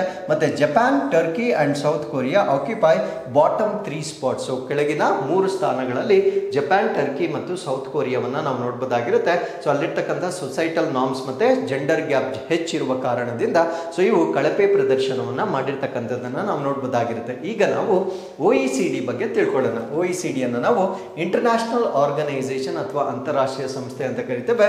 ಸೊ ಇವರು ಪಾಲಿಸಿಗಳನ್ನ ಪ್ರಮೋಟ್ ಮಾಡ್ತಕ್ಕಂಥದ್ದು ಎಕನಾಮಿಕ್ ಮತ್ತೆ social well being of the people. ಜಗತ್ತಿನಾದ್ಯಂತ ಆರ್ಥಿಕ ಮತ್ತು ಸಾಮಾಜಿಕ ಯೋಗಕ್ಷೇಮವನ್ನ ಸುಧಾರಿಸುವ ಗುರಿಯಿಂದ ಸ್ಥಾಪನೆ ಆಗಿರ್ತಕ್ಕಂಥ ಒಂದು ಸಂಸ್ಥೆ ಆಗಿರುತ್ತೆ. ಸೊ ಈ ಒಂದು ಸಂಸ್ಥೆಯನ್ನ 1961 ಸ್ಥಾಪನೆ ಮಾಡ್ತಾರೆ. ಸೊ ಇದರ ಹೆಡ್ ಕ್ವಾರ್ಟರ್ಸ್ ಅನ್ನ ನಾವು ಫ್ರಾನ್ಸ್ ನ ಪ್ಯಾರಿಸ್ ನಲ್ಲಿ ನೋಡಬಹುದಾಗಿರುತ್ತೆ. ಸೊ ಇದು ಕರೆಂಟ್ಲಿ ಪ್ರಸ್ತುತವಾಗಿ 38 ಮೆಂಬರ್ ನೇಷನ್ಸ್ ಅನ್ನ ಹೊಂದಿರುತ್ತೆ, including US, UK, Germany, Japan, India. But difference ಏನು ಅಂದ್ರೆ ಸೊ ಇವರೆಲ್ಲ ಕೀ ಪಾರ್ಟ್ನರ್ಸ್ ಆಗಿರ್ತಾರೆ, ಬಟ್ ನಾಟ್ ಮೆಂಬರ್ಸ್. ಅವರು ಸದಸ್ಯರಾಗಿರೋದಿಲ್ಲ, ಕೇವಲ ಪ್ರಮುಖ ಪಾಲುದಾರರಾಗಿ ಒಟ್ಟು 38 ಸದಸ್ಯ ರಾಷ್ಟ್ರಗಳನ್ನ ಹೊಂದಿರುತ್ತೆ. ಸೊ ಇದರ ಮಿಷನ್ಸ್ ಏನು, ಇದರ ಧ್ಯೇಯಗಳೇನು ಅಂದ್ರೆ ಎಕನಾಮಿಕ್ ಗ್ರೋತ್, ಆರ್ಥಿಕ ಬೆಳವಣಿಗೆ ಉತ್ತೇಜನ ಮಾಡ್ತಕ್ಕಂಥದ್ದು, ಗ್ಲೋಬಲ್ ಟ್ರೇಡ್ ಮತ್ತೆ ಇನ್ವೆಸ್ಟ್ಮೆಂಟ್ ಅನ್ನ ಹೆಚ್ಚು ಮಾಡ್ತಕ್ಕಂಥದ್ದು, ಸಸ್ಟೈನಬಿಲಿಟಿ ಮತ್ತೆ ಎನ್ವೈರನ್ಮೆಂಟಲ್ ಕನ್ಸರ್ವೇಷನ್ ಮಾಡ್ತಕ್ಕಂಥದ್ದು, ಪಾಲಿಸೀಸ್ ಮತ್ತೆ ಇನ್ಇಕ್ವಾಲಿಟಿಯನ್ನ ಕಡಿಮೆ ಮಾಡ್ತಕ್ಕಂಥದ್ದು ಸೊ ಇವರ ಒಂದು ಆದ್ಯತೆಗಳಾಗಿರ್ತವೆ. So with this let's get into question number 11. ಯಾವ ಸರ್ಕಾರ ಪ್ರಾಜೆಕ್ಟ್ ಇಜಾಫತ್ ಅನ್ನು ಪ್ರಾರಂಭಿಸಿತು? So which government launch project Izafat? So ಈ ಪ್ರಶ್ನೆಗೆ ಸರಿಯಾದ ಉತ್ತರ ಪಂಜಾಬ್ ಸರ್ಕಾರ ಇಜಾಫತ್ ಪ್ರಾಜೆಕ್ಟ್ ಅನ್ನು ಲಾಂಚ್ ಮಾಡಿರುತ್ತೆ. ಸೊ ಈ ಒಂದು ಇಜಾಫತ್ ಪ್ರಾಜೆಕ್ಟ್ ನ ಉದ್ದೇಶ ಏನಂದ್ರೆ ensuring safety and dignity of women, children affected by violence. So ಈ ಒಂದು ಹಿಂಸಾಚಾರದಿಂದ ಬಳಲುತ್ತಾ ಇರ್ತಕ್ಕಂಥ ಮಹಿಳೆಯರು ಮತ್ತು ಮಕ್ಕಳಿಗೆ ಸುರಕ್ಷತೆ ಮತ್ತು ಘನತೆಯನ್ನ ಖಚಿತಪಡಿಸಿಕೊಳ್ಳಿಕ್ಕೆ ಪಂಜಾಬ್ ಸರ್ಕಾರ ಪ್ರಾಜೆಕ್ಟ್ ಹಿಫಾಜತ್ ಅನ್ನ ಸ್ಥಾಪನೆ ಮಾಡಿರ್ತಕ್ಕಂಥದ್ದನ್ನ ನಾವು ನೋಡಬಹುದಾಗಿರುತ್ತೆ. ಸೊ ಯಾರಿಗಾದ್ರೂ ಈ ತರ ಡೊಮೆಸ್ಟಿಕ್ ವೈಲೆನ್ಸ್ ಆದಾಗ ಅಂದ್ರೆ ಗೃಹ ದೌರ್ಜನ್ಯ ಅಥವಾ ಹಿಂಸೆ ಆದಾಗ, ವರ್ಕ್ ಪ್ಲೇಸ್ ಅಲ್ಲಿ ಏನಾದರೂ ಹರಾಸ್ಮೆಂಟ್ ಆದಾಗ, ಸೊ ಇನ್ಯಾವುದೇ ರೀತಿಯ ಎಕ್ಸ್ಪ್ಲಾಯ್ಟೇಷನ್ ಆದಾಗ ಇಮ್ಮಿಡಿಯೇಟ್ ಆಗಿ ಅಸಿಸ್ಟೆನ್ಸ್ ಕೊಡ್ತಕ್ಕಂಥ ಒಂದು ಯೋಜನೆ ಇದಾಗಿರುತ್ತೆ. ಸೊ ಇವ್ರೇನ್ ಮಾಡ್ತಾ ಇದ್ದಾರೆ ಅಂದ್ರೆ ವಿಮೆನ್ ಅಲ್ಲಿ ಇರ್ತಕ್ಕಂಥ ಒಂದು ಫಿಯರ್ ಅಥವಾ ಭಯವನ್ನ ಹೋಗಲಾಡಿಸ್ತಕ್ಕಂಥ ಸೊ ಇದರ ಉದ್ದೇಶವಾಗಿ ನಾವು ಕನ್ಸಿಡರ್ ಮಾಡಬಹುದಾಗಿರುತ್ತೆ. ಸೊ ಇದಕ್ಕೋಸ್ಕರ ಒಂದು ಡೆಡಿಕೇಟೆಡ್ ಹೆಲ್ಪ್ ಲೈನ್ ಅನ್ನ ಸ್ಥಾಪನೆ ಮಾಡಿರ್ತಾರೆ 181. ಇದು 24/7 ವರ್ಕ್ ಮಾಡ್ತಕ್ಕಂಥ ಒಂದು ಹೆಲ್ಪ್ ಲೈನ್ ಆಗಿರುತ್ತೆ. ಅದ್ರ ಜೊತೆಗೆ ಒಂದು ಎಮರ್ಜೆನ್ಸಿ ರೆಸ್ಪಾನ್ಸ್ ಸಪೋರ್ಟ್ ಸಿಸ್ಟಮ್ ಅನ್ನ ಕೂಡ ಸ್ಟಾರ್ಟ್ ಮಾಡಿರ್ತಾರೆ. ಸೊ ಇಮ್ಮಿಡಿಯೇಟ್ಲಿ ಎಲ್ಲಿ ಪ್ರಾಬ್ಲಮ್ ಆಗುತ್ತೆ ಅಲ್ಲಿ ತ್ವರಿತವಾಗಿ ಒಂದು ಪ್ರತಿಕ್ರಿಯೆ ನೀಡ್ತಕ್ಕಂಥ ಒಂದು ವ್ಯವಸ್ಥೆಯನ್ನ ಕೂಡ ಇಲ್ಲಿ ಲಾಂಚ್ ಮಾಡಿರ್ತಕ್ಕಂಥದ್ದನ್ನ ನಾವು ನೋಡಬಹುದಾಗಿರುತ್ತೆ. ಸೊ ಇದನ್ನ ಸೂಪರ್ವೈಸ್ ಮಾಡ್ತಕ್ಕಂಥವ್ರು deputy commissioner with district programme officer ನ ಜೊತೆಗೆ ಇವರು ಇದನ್ನ ಸೂಪರ್ವೈಸ್ ಮಾಡ್ತಾರೆ. ಸೊ ಇದ್ರ ಜೊತೆಗೆ ಒಂದು ರೆಸ್ಕ್ಯೂ ವೆಹಿಕಲ್ ಅನ್ನ ಕೂಡ ಎವ್ರಿ ಡಿಸ್ಟ್ರಿಕ್ಟ್ ನಲ್ಲಿ ಈ ಒಂದು ಯೋಜನೆ ಅಡಿಯಲ್ಲಿ ಸ್ಥಾಪನೆ ಮಾಡ್ತಕ್ಕಂಥದ್ದನ್ನ ನಾವು ನೋಡಬಹುದಾಗಿರುತ್ತೆ. ಸೊ ಇಂಟರ್ನ್ಯಾಷನಲ್ ವಿಮೆನ್ಸ್ ಡೇ ಅಥವಾ ಅಂತಾರಾಷ್ಟ್ರೀಯ ಮಹಿಳಾ ದಿನಾಚರಣೆ 2025 ಸೊ ಮಾರ್ಚ್ 8 ಇದನ್ನ ಆಚರಣೆ ಮಾಡಲಾಗುತ್ತೆ. ಈ ವರ್ಷದ theme for all women and girls rights, equality and empowerment. ಅಂದ್ರೆ ಎಲ್ಲಾ ಮಹಿಳೆಯರು ಮತ್ತು ಬಾಲಕಿಯರಿಗೆ ಹಕ್ಕುಗಳು, ಸಮಾನತೆ ಮತ್ತು ಸಬಲೀಕರಣ ಅಂತಕ್ಕಂಥದ್ದು ಸೊ ಈ ವರ್ಷದ ಥೀಮ್ ಆಗಿರುತ್ತೆ. ಈ ವರ್ಷದ international international women's day. So ಇದರ ಇನ್ನೊಂದು ಸಿಗ್ನಿಫಿಕೆನ್ಸ್ ಅಥವಾ ಮಹತ್ವ ಕೂಡ ಇದೆ. ಅದೇನು ಅಂದರೆ it coincides with 30th anniversary of Beijing declaration and platform for action. ಅಂದರೆ ಇದು ಬೀಜಿಂಗ್ ಘೋಷಣೆ ಮತ್ತು ಕ್ರಿಯಾ ವೇದಿಕೆಯ 30ನೇ ವಾರ್ಷಿಕೋತ್ಸವದರ ಜೊತೆಗೆ ಇದು ಸೇಮ್ ದಿನ ಬಂದಿರತಕ್ಕಂಥದ್ದನ್ನು ನಾವು ನೋಡ್ಬೋದಾಗಿರುತ್ತೆ. ಹಾಗಿದ್ರೆ ಈ ಆರ್ಟಿಕಲಲ್ಲಿ ನಾವು Beijing declaration and platform for action ಇದರ ಬಗ್ಗೆ ಮಾಹಿತಿಯನ್ನು ಕೂಡ ಡಿಸ್ಕಸ್ ಮಾಡೋಣ. So what is Beijing declaration and platform for action? So ಇದರ ಮಾಹಿತಿನ ನಾವು ತಿಳ್ಕೊಳ್ಳೋದಾದ್ರೆ ಇದೊಂದು ಗ್ಲೋಬಲ್ ಫ್ರೇಮ್ವರ್ಕ್ ಅಡಾಪ್ಷನ್ ಅಂತ ಕರಿತೇವೆ. ಅಂದರೆ ಇದೊಂದು ಜಾಗತಿಕವಾಗಿರ್ತಕ್ಕಂಥ ಒಂದು ಅಡಾಪ್ಷನ್ ಆಗಿರುತ್ತೆ.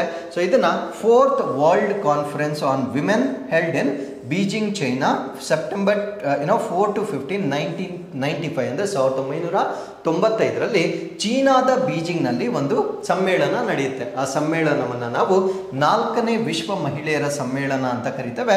ಆ ಸಮಯದಲ್ಲಿ ಅಂಗೀಕರಿಸಲ್ಪಟ್ಟಿರ್ತಕ್ಕಂಥ ಒಂದು ಜಾಗತಿಕ ಚೌಕಟ್ಟಾಗಿ ಬೀಜಿಂಗ್ ಘೋಷಣೆ ಮತ್ತು ಕ್ರಿಯಾ ವೇದಿಕೆಯನ್ನು ನಾವು ಕನ್ಸಿಡರ್ ಮಾಡಬಹುದಾಗಿರುತ್ತೆ.